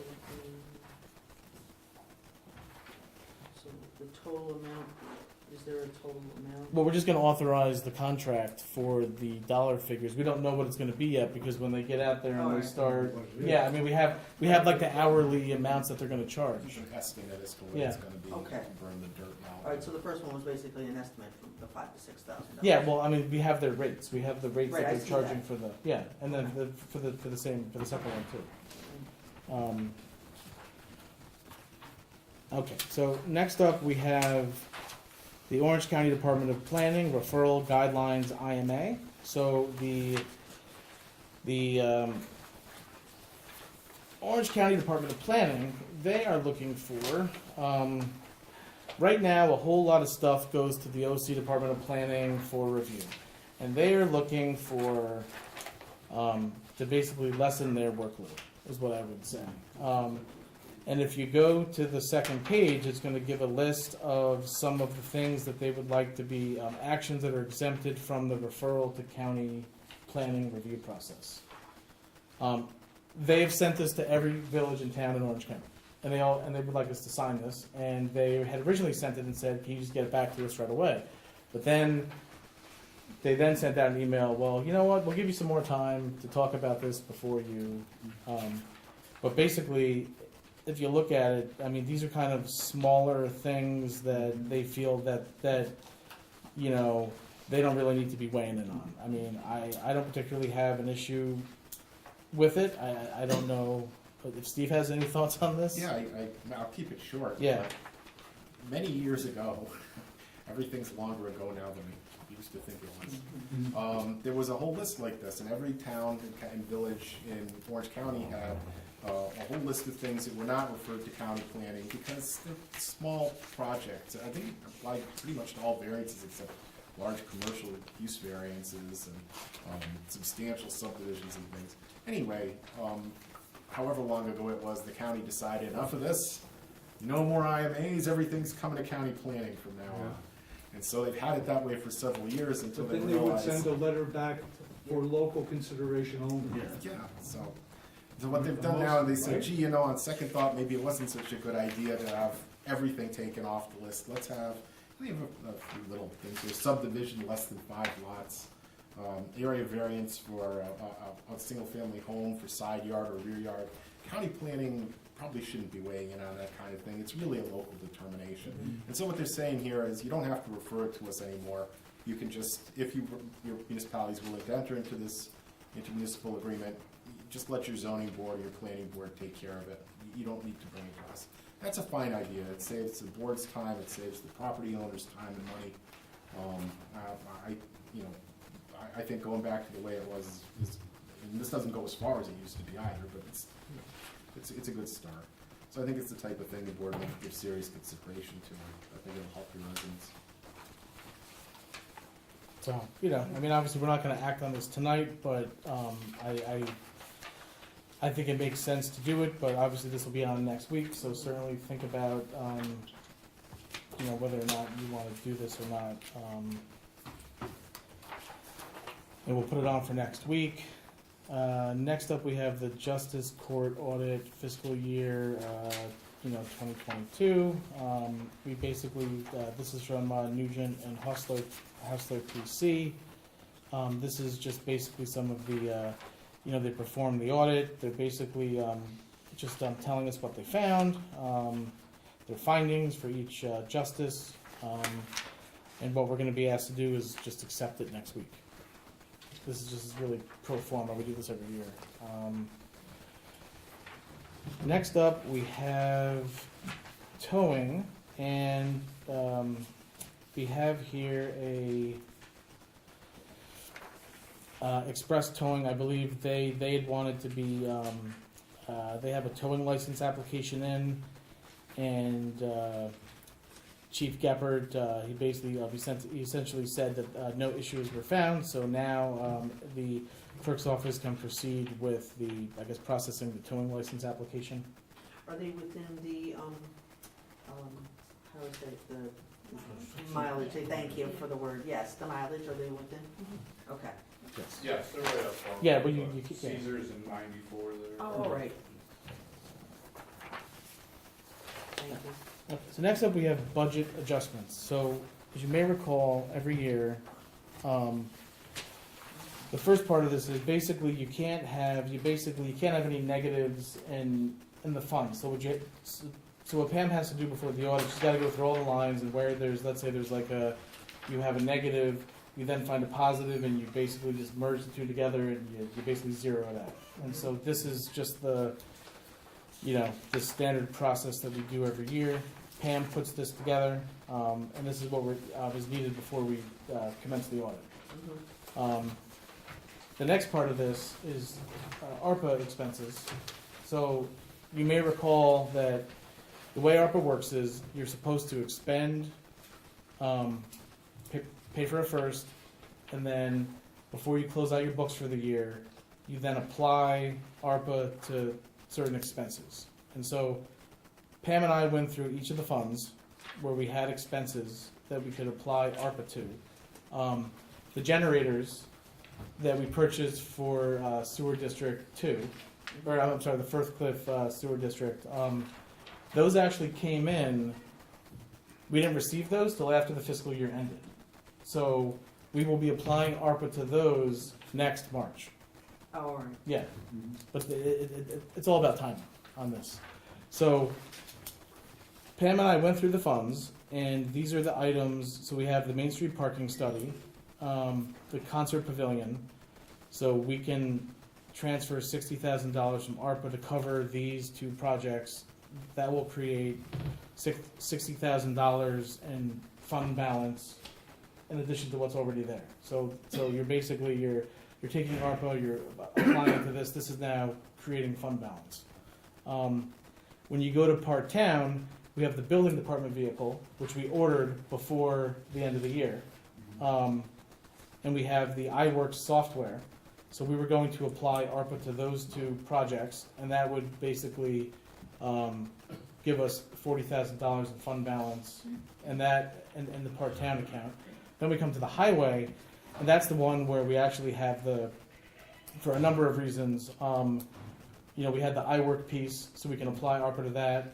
We have sidewalk projects that we did, so we can actually we can apply $250,000 of ARPA to free up to create $250,000 in fund balance in the highway department. And as you know, we need to create fund balance in the highway department.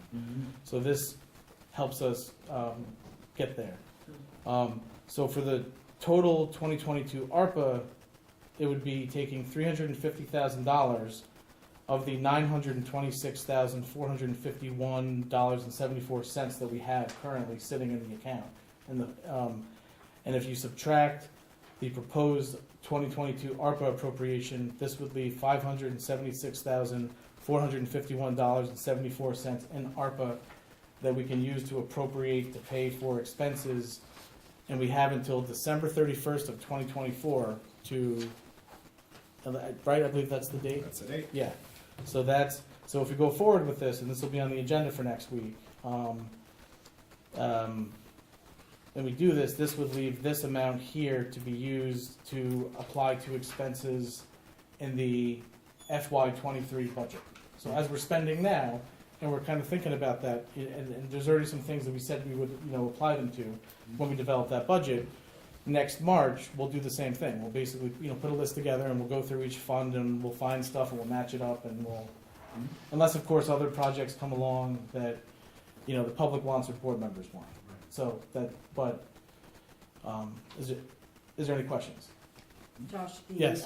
various sidewalks, those are the additional ones, right? The one that we're gonna be doing, 150,000 for those. So, no, so last year, we had the community development block grant money, I think it was like 150 or 200,000, but the overall, because of the cost of cement and everything going up so much, the CDBG grant did not cover the cost of the project, and so rather than lose $200,000, we had to kick in and we got a lot of sidewalk done. So basically, this is just taking ARPA To cover that. to cover that, yeah.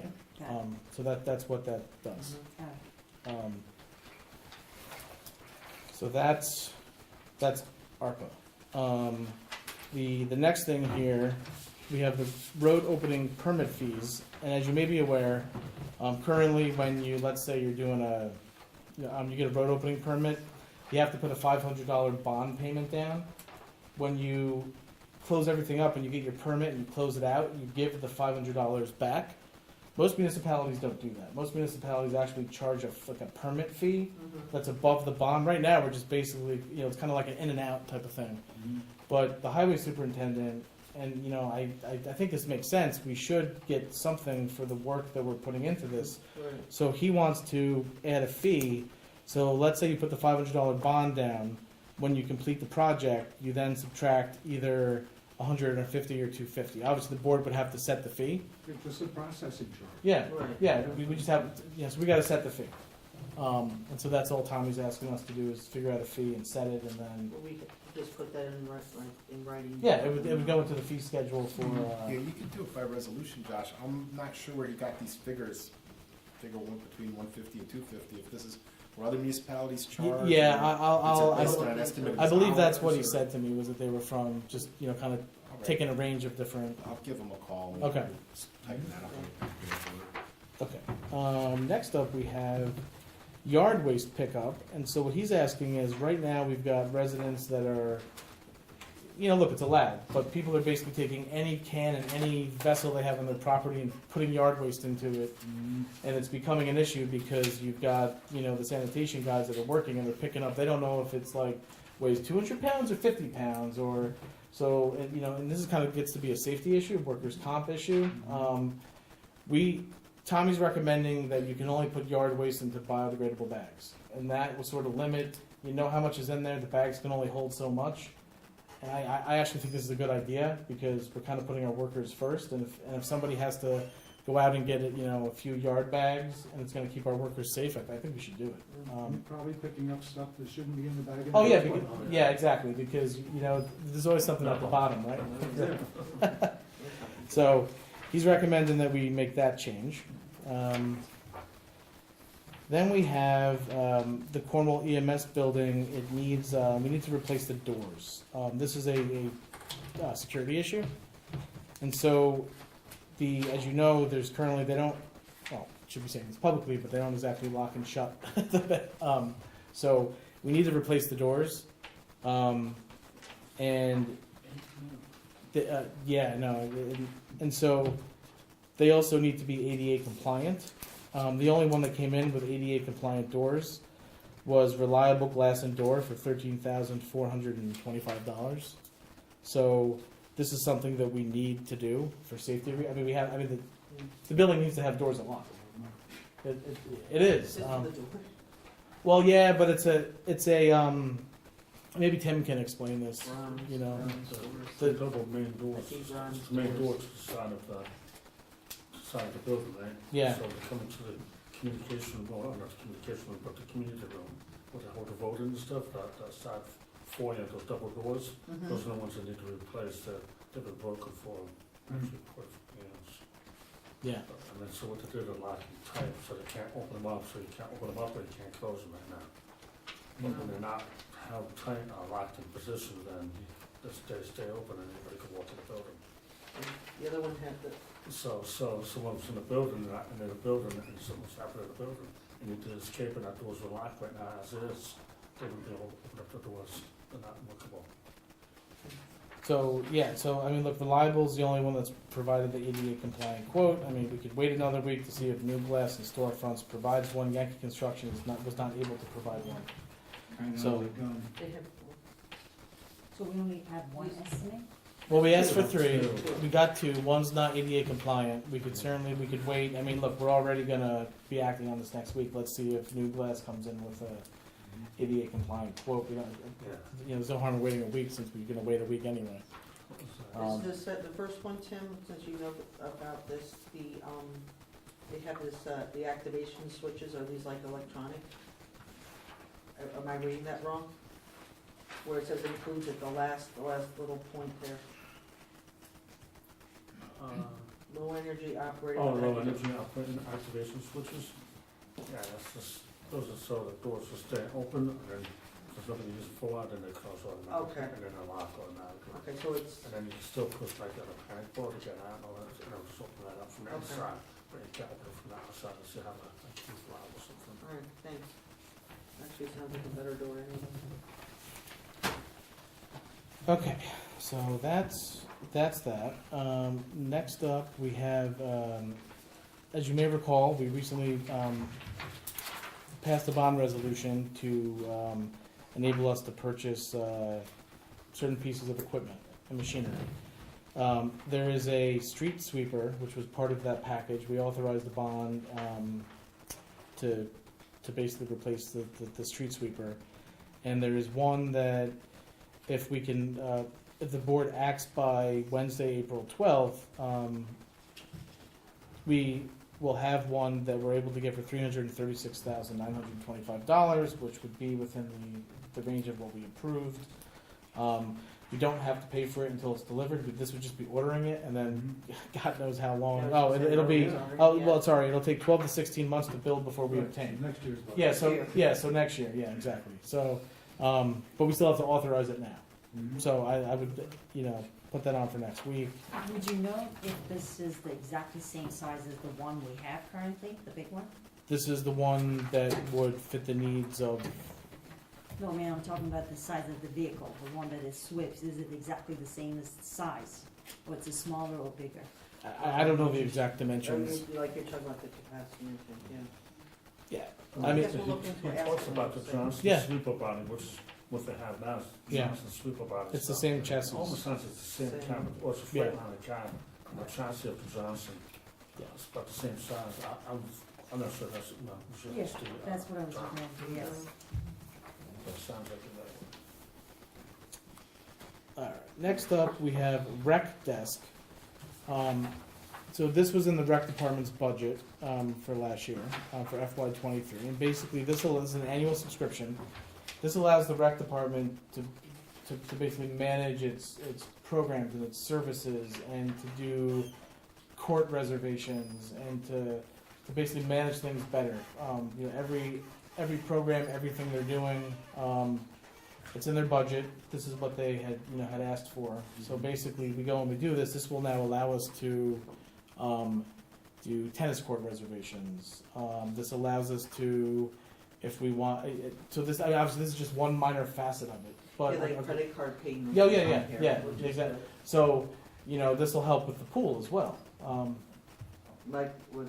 Well, dealing with like passes and credit card payments and Okay. different, this will basically allow, if you want to see this in action, I believe Laura said that the town of Newburgh, they use this system, so you can kind of see how it works for them. And actually, it also allows for, so let's say somebody wants to go into the website and they want to reserve court time for whatever, pickleball or tennis, or they want to reserve a pavilion or whatever, you know, you go in, you would make your reservation, and then it would then lock you in into that time, and then this is the way to basically to better manage our recreation assets in our parks.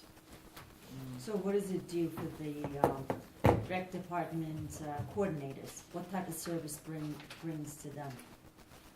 This allows them to basically, so when you do you would basically take every recreational asset that we have. So we've got the pool, we've got tennis courts, we've got Munger Cottage, we've got pavilions, we've got our winter basketball. Anything we do through the rec department can be put into this system, and we can manage enrollment and registration and credit card payments. I mean, it's basically a way to,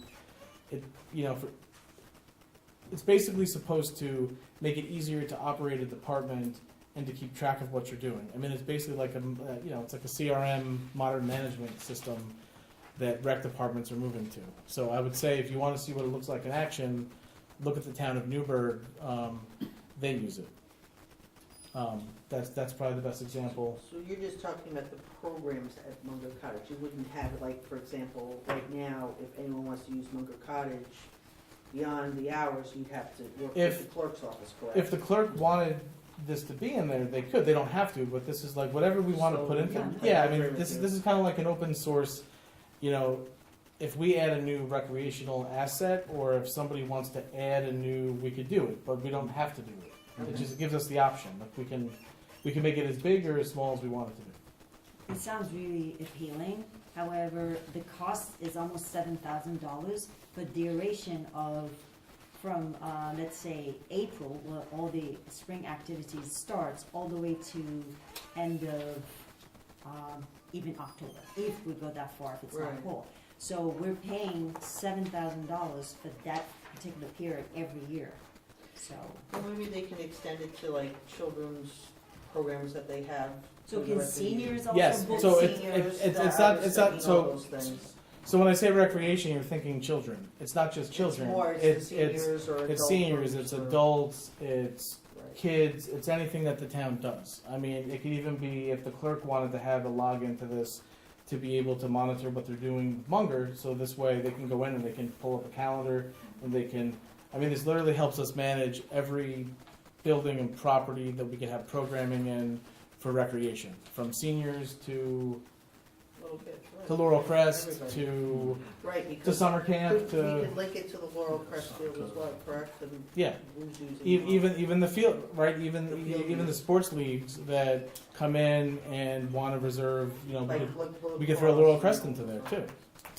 So it really, This isn't just for 1 year. This is good for the first $500,000. yeah, sorry, yes. It's a lot of time, Yeah. it's a lot of Full time. amount of time. Sorry, yeah.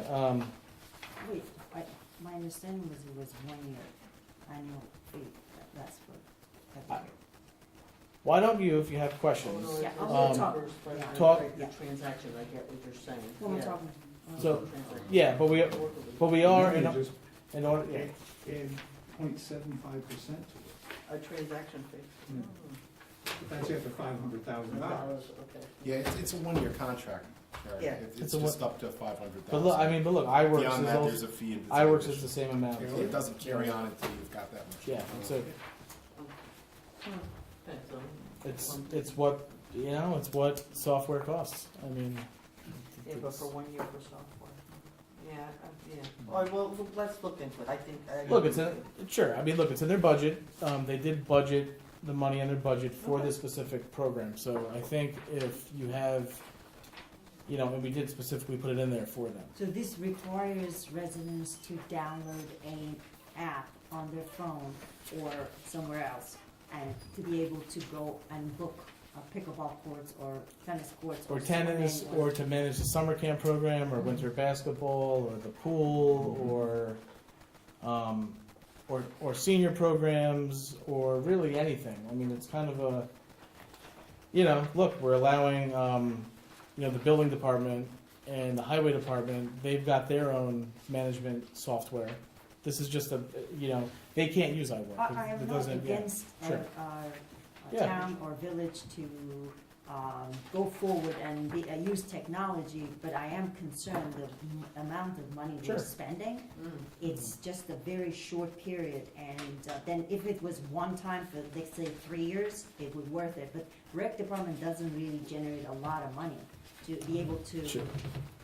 give back and make everybody. Sure, but what I would say about that is that this gives the rec department the ability to do that and better manage, and so the idea is to grow the rec department. So sometimes you need to spend money to make money, so to speak. So I think this gives them the better ability to, and I believe too, to also save on some costs associated with moving around a lot of paper, getting better management of like who's coming in and out of the pool. I think, look, if you got questions, I would say to go and talk to Laura and Phyllis. I mean, I think this is a great idea. Town of Newburgh uses this for their rec department. What is the population of town of Newburgh? They're about 30,000 people, right? So we Somewhere in are there? 12,000, Sure. 13. So it says, I'm saying this Yeah. because I am dealing with this at where I work. We have bought a brand new software at Sportsplex, and every single person is struggling to get this software worked or figured out. So it's not that easy, 1, 2, 3. They have RecDesk? Pardon me? They use RecDesk? No, but they have very similar, another software that runs the program. Residents, members can book a court from home. I haven't been able to log in. It's so complicated. It's not as easy as 1, 2, 3. That's all I'm saying, that we need to see what's involved with the training if the Sure. seniors wants to do it. I know Laura and Phyllis are very skillful and, talented, but we're providing this service for the residents. So, Sure. So what I would say is that please go this week and talk to them so that, because the idea of moving on this was going to be so that we could help to deconflict tennis and pickleball and some of the other recreational assets. I think that So- could be worked out very easily. Just So I think- have like 100 courts. So if maybe go talk to Laura and Phyllis on this, see what they have to say. They did budget for it because they do want some technology to be able to, like the other departments. And, I mean, I think down the road, because I do agree with you, that I think as we're watching this all unfold, maybe, I don't wanna say one size fits all, but we're using the iWorks, and maybe there's some way we can find some kind of vendor that encompasses everything so that we're using the same language. so I guess what I would I say about, agree with you, Rick, sure. sure, I mean that, but as far as iWorks goes, there's not I know. Okay. there's not a separate, I guess, add-on that goes on to iWorks, and we've just made a sizable investment in iWorks that is Absolutely. basically going to be, so that's, I don't know that that's possible. please know but- that we do Sure. appreciate that you are trying We to do. sort problems or conflicts and make residents' life easier in terms of booking or not having conflicts on the court. But I think it's it's simple. We could figure that out. Anyway, I will talk to Laura and Felix about it. Yes, please, We're please. voting on this next week? Yes. Yes, Yes, sir. yes.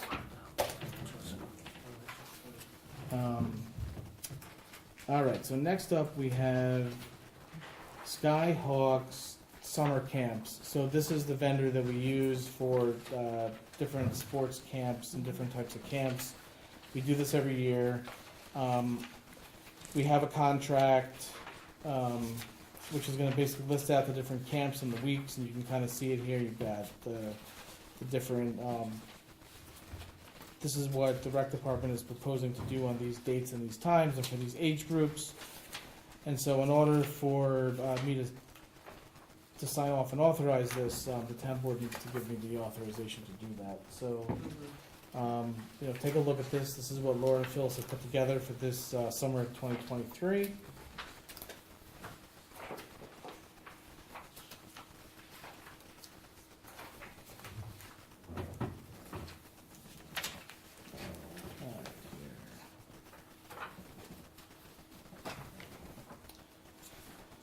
All right. Okay. So next up, we have let's get into your second package from tonight. Has if you go all the way to the back.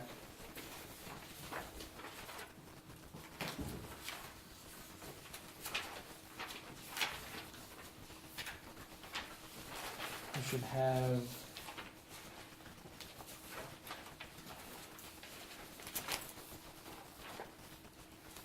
This is the one that I gave that had the new agenda on it.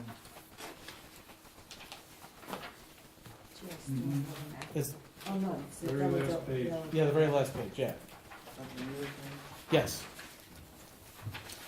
So that is the Della Vedova Trust projects. So just to give a little bit of an update on this.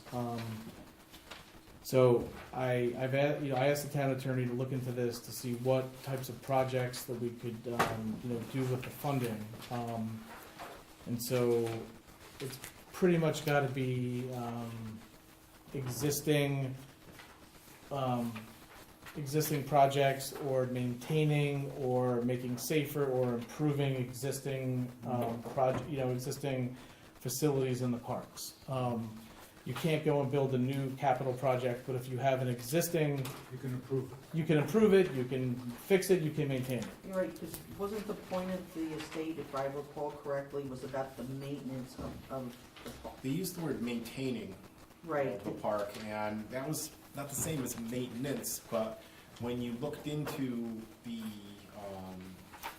case law regarding interpretation of trusts, it's pretty clear that if someone were to challenge the town's use and the usage you had went beyond maintenance of what's here, when you say upgrading what's here, I mean upgrading to the extent of we have something that's broken, we're replacing it with something that's better type of thing, that would work. I don't know that you can build a new wing onto an existing structure or something like that.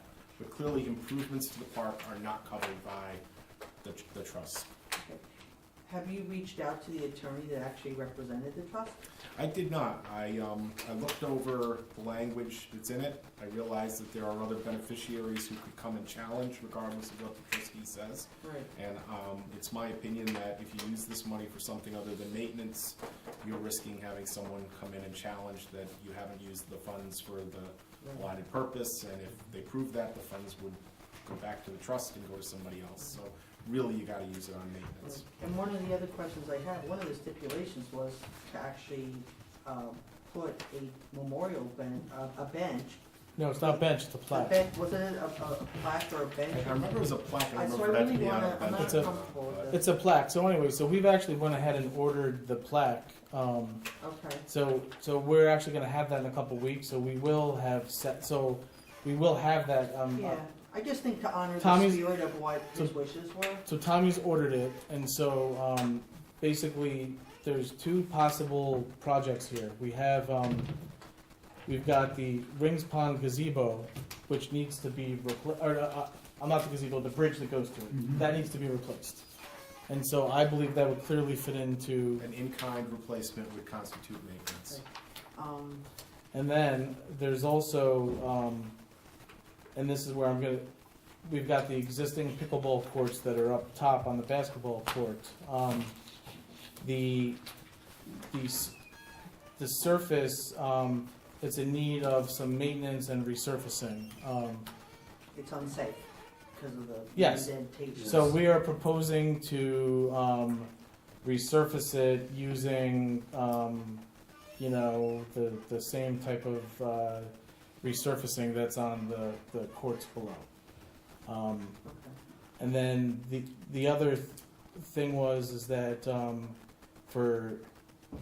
would be to add additional fencing on the other side. So Right. that, Again, they didn't close the whole thing, because I thought, didn't we originally have on that project, I think we had fencing that was supposed to go all the way around. so those are the two projects I'm proposing, to do the bridge, to the gazebo, which would be a replacement of something that needs to be replaced that's not safe, and to resurface the pickleball up top and to extend the fencing around.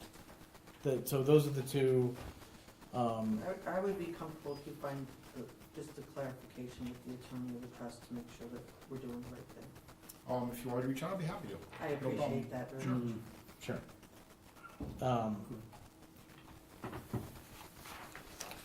Yes, and so when you're doing that, though, please ask her because I think what we need to get at here, are we talking about can we reimburse the labor of workers and the department for maintaining, Yes.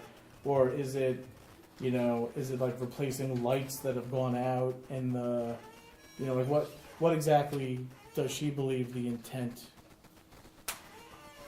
to be? Because I think it's kind of a little, you know, nebulous. Didn't Steve just said that it's maintaining? Well, yeah, I mean, there's a lot of stuff that falls under that, yeah. Well, clearly, Like, I'm I thinking don't if you painted the pavilion for some, like if the pavilion needed to be painted, that would fall under it, correct?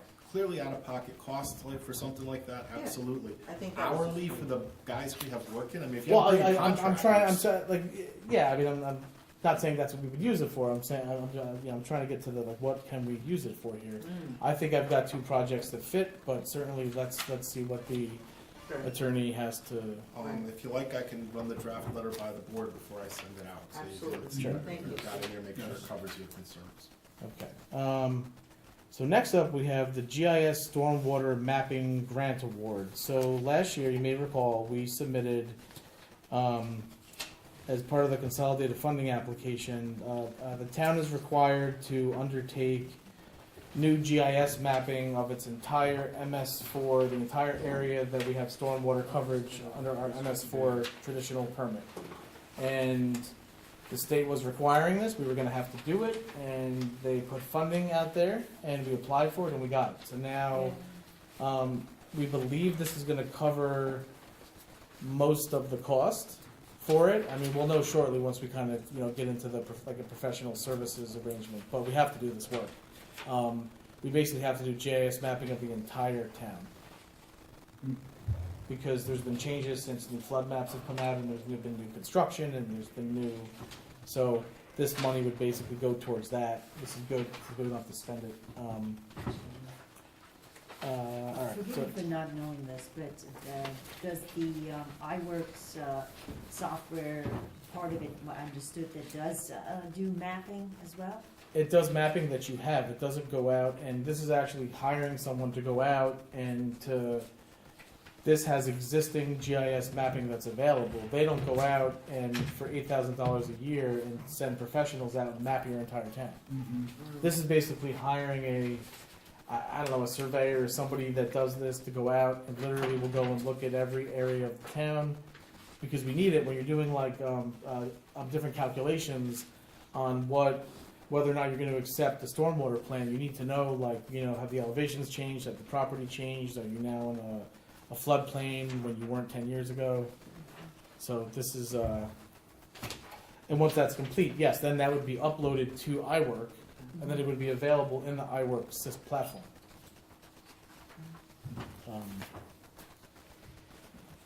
Okay, so next up we have, if you go to the back of this package, I did though, in preparation for the Della Vedova projects, or even if we decide to do some of this work for the pickleball courts up top, if we can't use Della Vedova, we do have the town's rec fund. Yeah, I was gonna say, we have a rec fund. Yeah. We use ARPA money too, can't we, Yes, for recreation? look, we've got different pots of money, so Right, it's, so we it's kind of can- like spreading around the different Right. pots of money. You know, what's allowed. Let's use what we have and what's allowed. So, the fencing would be about $7,000 to continue the fencing. We'd have to do some restriping after we do the surface treatment. We're trying to we have some costs from different vendors. I don't have these here right now. Tommy's getting some from, what's his name? Ketchum? Van Etten. Van Etten. So he's getting one from Van Etten. We're gonna, Rocha has 2 additional quotes. We're gonna get them all together, and then we can decide, you know, which one we wanna go to. But the goal is, I think we can kind of make those standalone pickleball courts for, I'm sorry, I misunderstood, I was just paying attention, what did my name was called, what did you say? I was saying last year you provided 2 quotes for some of the resurfacing. So we're gonna get that, we're gonna get Van Etten's, Van Etten's quote. We have the fencing quote, we have the restriping. We're gonna kind of put this together, see about how much it's gonna cost, and then we can decide, is it ARPA, is it REC, is it Della Vedova? You know, and we'll decide. But I do think this is probably a good compromise of, it's already there. We don't have to go and do clearing and grading and site work on another, so we can kind of, if Work with it what all, we have. we could go up there, yes. And I think that would help to alleviate some of what I expect to be, some problems between different groups, No, I happening think soon. they've been doing Yeah. fine. They've been sharing it. No, They have, but I think been when it very gets, cooperative. they have. I do foresee, though, there being issues as we get into warmer weather. And so I think, I know there's signs on the tennis court, and I Yeah. know there's signs where Lucy put up for skateboarders, people riding bicycles on the tennis court back in the day. yeah. Now it just says tennis only, and I just think that's gonna be a problem. Oh, no, we'll take that. I mean, so people keep putting up signs that, I mean, we're not putting them up, and we cut them down. Every time someone puts up a sign that says tennis only, we cut it down. So, But we don't want skateboarders there either. No, you don't, I agree with you, there's some type of sign there to prevent skateboarders. Those courts were from expensive, they're $120. no, but I think what Tim's trying to say is that we've got members of the public that are putting up unapproved signs on the tennis court that Oh, I says see. tennis only. Oh, We didn't authorize those signs. They're not appropriate, so we're cutting them down and I think we've already cut down a couple signs. So we're, As we speak, Oh, wow. there's Yeah. signs up there. yeah. So, that's what I mean by we're about to have like a turf war over, Well, people need to behave themselves. all right, so the New York Forward grant. So let me just sort of give you as much as I can give you as far as what I know. Basically, it's going to be a roughly 7-month process, but they're really going to be working with us for about 2 years. It's a long process. The state they've assigned a team of project managers from the Department of State, from Empire State Development, from the Homes and Community Renewal, any other agency they feel they need to bring in. They're also going to be providing us with consultants as well, like different expertise, like planner, engineer, that type of stuff. Right now, they're going through they're actually going to tell us who's going to be on our local planning committee. So there's been a number of names that have been submitted to the state. They are going to come back and they're going to basically, they have to vet every person. They have to make sure there's no conflicts. Was this open for local people to apply? So as part of I didn't hear anything. as part of the original process, when we submitted the letter of intent, there was names that were on there. I just don't We think had to that's give it to fair them. to people. So, we were following the process that was prescribed by so when we submitted the original letter of intent, we had to put forth names, and we did. And if there are, others that are interested, certainly, provide them to us. But the state ultimately, they choose who's going to be on Yeah, because I think we on could the have done committee. that before we actually sent the we could have actually asked if people were interested, and we could So- have actually sent it in. That's what all I'm saying, So, the process. what I would say, well, we followed the process Well, no, I that the just state didn't know that was part prescribed. of the process. So what I would say is that if there's anyone that's interested, certainly send. But ultimately, what happens is the state, they go and they're going to look and they're going to decide who's going to be on there. They have to vet them to make sure that there's no conflicts. They're looking for certain qualifications. Just a broad array of different people to fit certain categories. So if anyone's interested, send me. But they're ultimately going to decide.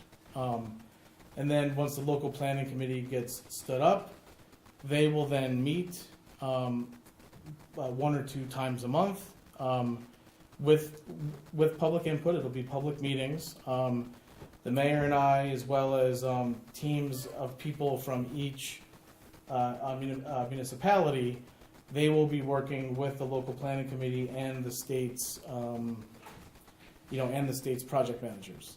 And the goal is by the summer, is going to be to come up with a strategic investment plan, which the public has input in. There's going to be an open project period where businesses, nonprofits, residents, they're going to be able to submit projects that will be able to be considered as part of the strategic investment plan. The strategic investment plan gets put together, and then ultimately, the state decides, basically approves the strategic investment plan with our input, right? And then that gets approved, and then we start going through a project vetting process. They actually want the strategic investment plan to be more than $4.5 million. They want it to be 3 or 4 times the amount of projects, because what they want you to do is plan for 4 or 5 years out or longer. So you come up with all the stuff that you would like to do in the downtown areas, and then you then decide, working with the state, what projects are going to get the $4.5 million, what's going to be private investment, what's going to be another state or federal grant program, what's going to be bonding, what's going to be tax dollars. So the goal is to come up with a very robust investment plan, and then decide which projects are going to. I'm just going through the process. So, Yeah, just clarify something. Yeah. So the 4.25 million. 4.5. 4.5, excuse me, Yeah. I'm splitting it into 2.5, okay. Yeah, That comes from the state through grant money, through taxpayer money. Then you're saying there's private investors that you're looking to get private investors to fund, it, you know, to Well- get in. And then you're saying that, are we gonna be responsible for paying? for no, what I'm paying saying is for we're it? going to come up with a investment Does plan. it sound like, We're going to come up with an investment plan that's going to be a bunch of different projects. And then we're going to decide, like any municipality does, how are we going to pay for the. It's kind of like a master plan, right? Like a master plan. a Yeah. wish list, okay. Yeah, a wish list, right? So then we have this plan, and then the state, working with us, is going to decide this project gets, you know, 500,000 from the 4.5 million. This project is not going to get this. There's another state grant that could satisfy that need. You go after that. Maybe this one. Maybe there's this is like private investment, or this is, the town's going to borrow the money to do it, or it's whatever. This one we're not going to do. So instead of just coming up with a $4.5 million plan, we're going to come up with a broad plan that can be used over the next 4 to 5 years. That's going to have, because the goal is you want to have more than just $4.5 million of effect. You want to actually have some more like follow-on effect, and that's the goal of creating this plan. And so that's the goal, is to have this plan in place by the summer, by the fall. They would like to actually have some projects that can start, going into the ground. So shovel-ready type Is projects. the state gonna prioritize, that's why they want so much, they gotta still prioritize, or Right. what type of projects are more important or more feasible for for the benefit of the town, or?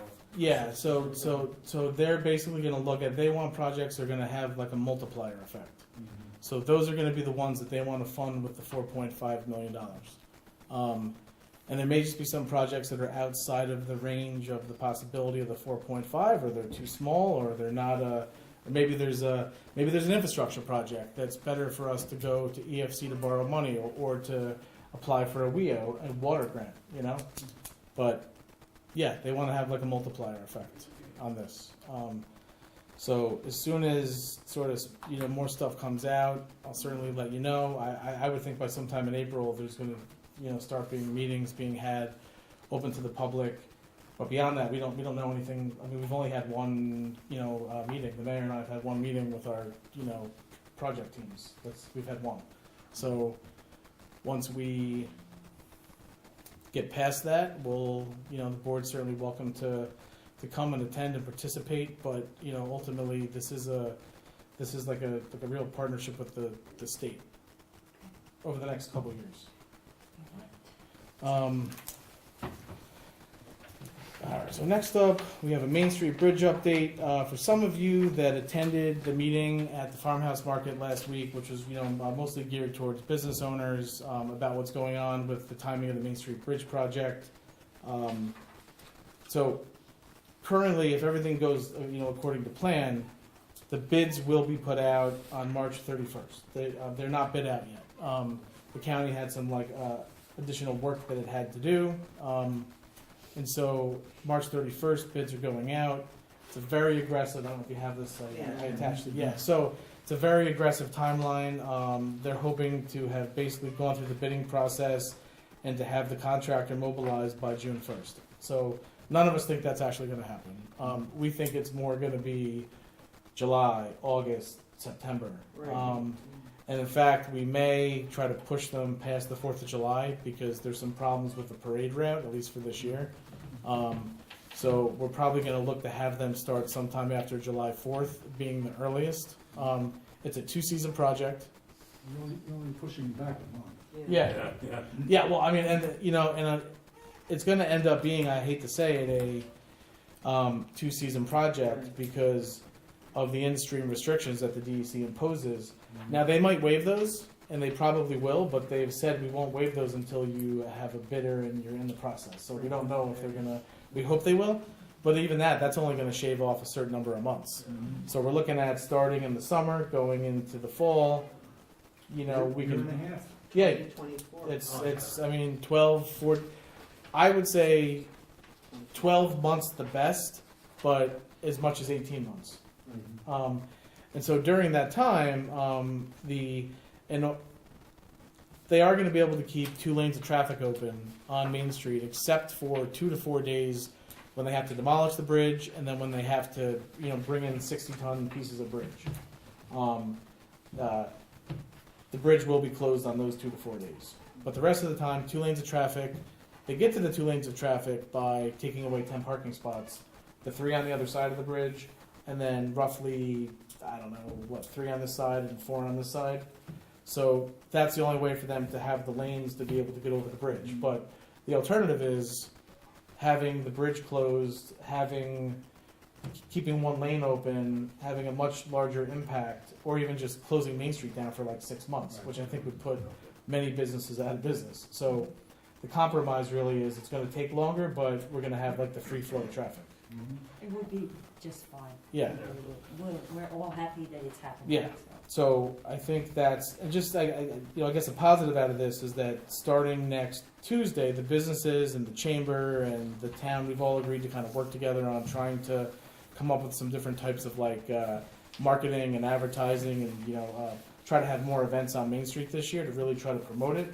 The county has a tourism grant that we're going to apply for $5,000. In fact, we may even ask for more than 1 tourism grant because they're doing this bridge, so they should give us more than 1. So we're going to go for that.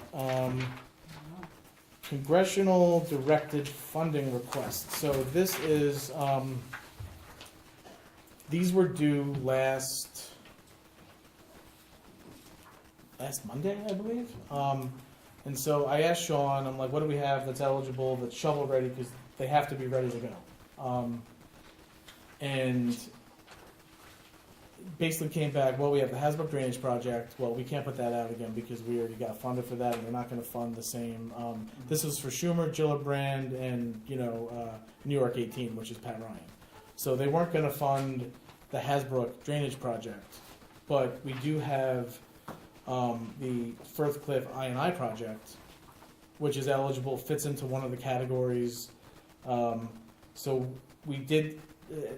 In fact, that was the only project, because it's got to be a project that's not currently underway. We couldn't have applied for Cornwall Sewer District I&I because it's already underway. It's not eligible. So we decided to apply for the $7.5 million Firth Cliff Sewer I&I. Even if we just get a portion of this, I mean, we're talking substantial savings, because as of right now, we're looking at, 454 residents each having to pay an additional almost $1,000 a year when we do this I&I. Because of, there's not that many users in the Firth Cliff district compared to Cornwall Sewer. So this is why this is such a priority, because we want to make sure that we can try to get something. And we're also going to obviously reapply for WIA for this one as well. But, I'm hoping that we can, get lucky again and get one of these. So we submitted for Schumer, Gillibrand, and Pat Ryan. All right, next up we have Highway Superintendent, New York State, AOT Superintendent, Highway Schools. So we have a request from Tom, who's looking to attend June 4th to June 7th. It's roughly $110 for the fees and $134 a night for the hotel. We'll put this on for next week to approve. We then have the 2023 New York State Town Clerks Association Annual Conference. Similar thing, registration fee $125, and then hotel accommodations for 2 nights is $543, which includes meals and parking. We'll put this on for next week for the clerk's office. Let me see. Is there any public comments on any items tonight? Yes. I want to say one thing. Ted Warren, Heather Avenue. I was encouraged to hear that the town is considering lighting or light pollution, particularly as part of its zoning update. It's certainly an inconvenience for people when lighting is not regulated, but it's a huge inconvenience for a lot of animal species, and there are significant portions of Cornwall, mostly Storm King State Park, Black Rock Forest, Sky Mountain State Park, that fall within the Audubon important bird area. So I think I'm very encouraged to hear that the town is considering this, because I think it's an important environmental project that could be taken care of. So thanks. Great. Okay, moving on to the special meeting, can I get a motion to approve warrant number 3? Second. Ms. Scott? Yes. Mr. McGinnis? Yes. Mr. McCarty? Yes. Ms. Michael Rossi? Yes. Mr. Wojciechowski? Yes. Okay, next up I have the Main Street Sewer Project Environmental Testing and Remediation Proposals. So this is just basically going to authorize me to sign the agreements that you've read, which we would have to pay out the contractor based on those, hourly and daily rates and figures for disposal and testing and, so we have a resolution here. Whereas hazardous substance spills have been discovered within the town right-of-way property on certain real property located at 317 Main Street and 331 Main Street, and whereas the town must take steps to remediate the said spills, and whereas the town has solicited bids for the necessary testing and remediation work at the 2 sites, and whereas the town has received proposals for the said work for the PVE engineering, copies of which are attached here too, now therefore be resolved as follows. The town board of the town of Cornwall does hereby approve the said proposals received from PVE Engineering. The town board hereby authorizes the town supervisor to execute the said proposals and any documents necessary to carry out the terms and provisions thereof. Can I get a motion to, yes? Is there any chance of the town recouping any of the money spent for the cleanups from the property owner? Well, there's a chance, but we haven't had an opportunity to look into it yet. I mean, this literally just came up, so we'll look into if the town has insurance which would cover hazardous spills found on its property regardless of fault, because obviously the town didn't spill these. It came down on the town's property, exactly. We'll look into whether the property owners have insurance that would cover it. We'll look into claims against the property owners. As Tim pointed out earlier, though, look, if you don't have insurance coverage for this, they don't have insurance coverage for this, it may be the case that if bringing litigation against them isn't cost effective because you're going to pay as much. Right. But there's a chance, we don't know at all what it is, though, if it's good, bad, or indifferent. But efforts will be made. Oh, yes. Without a doubt. No, I've already put Steve on it, so it's, yes. Yeah, because I'm concerned that, like, there's gonna be other spots too. Could there be? The And thing that's the driving, DEC already gave it that, clean, right? When the cleanup happened at Berniker, wasn't there actually a release on that? they so closed the- out the problems They they had, closed but out whether the- it was a clean bill of health or not, I So can't tell you. the way it works with these types of things is when you're buying a property and you're looking to clean it up, you either there's like a phase 1, a phase 2, a phase 3, a phase whatever. So you do that study, they do testing, they find stuff. You then have to do the testing, and then you then have to satisfy the DEC that you then cleaned up what was found during your phase 1, 2, 3, 4, whatever study. The DEC verifies that through testing. They then release the spill number. So the phase testing that he was required to, that he did on his property, he took care of the spills that were found during that particular testing. When he was doing, when the town was doing this work through the sewer right away, it found this, and now we have to test and we have to dispose of it. I mean, as far as anything else, I don't know, I mean, this gets into, No, I mean, I know we're getting into the weeds, but this could also be very Sure. expensive.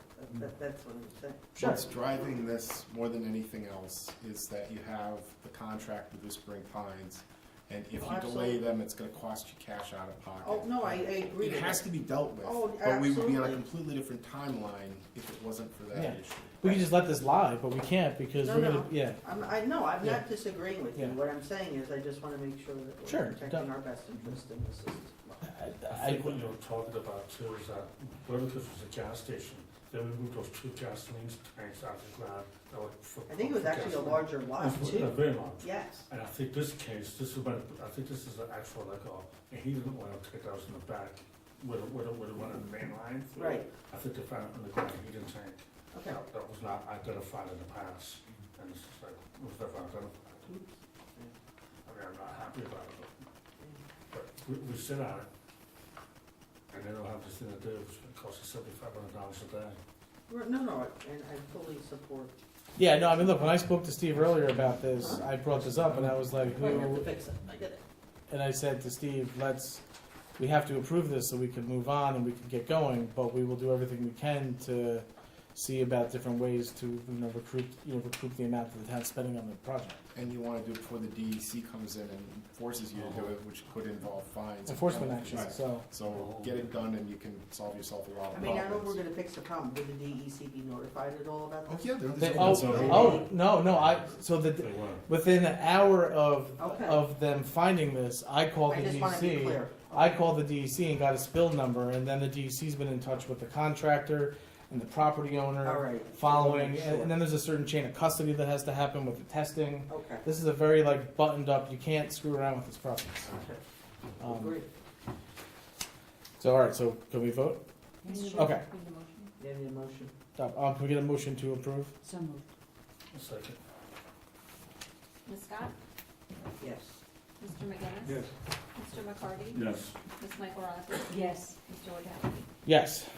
Okay. So all right. Next up,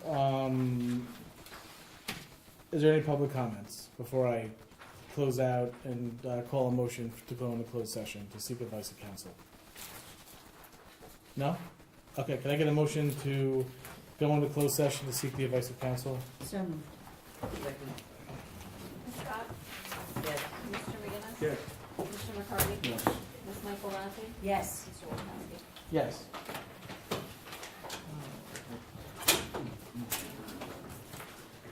Thank you. Is there a lot of snow out there? Hoping not. Did it stop snowing? No, it wasn't. When I drove, it was snowing very hard. Yeah. This is why I wore my army boots. It's midnight, right? So they didn't That's the bring time the- change Bring the window. kids to the conference? Oh, God, no. That's my 2 days away. Oh, come on. That's like a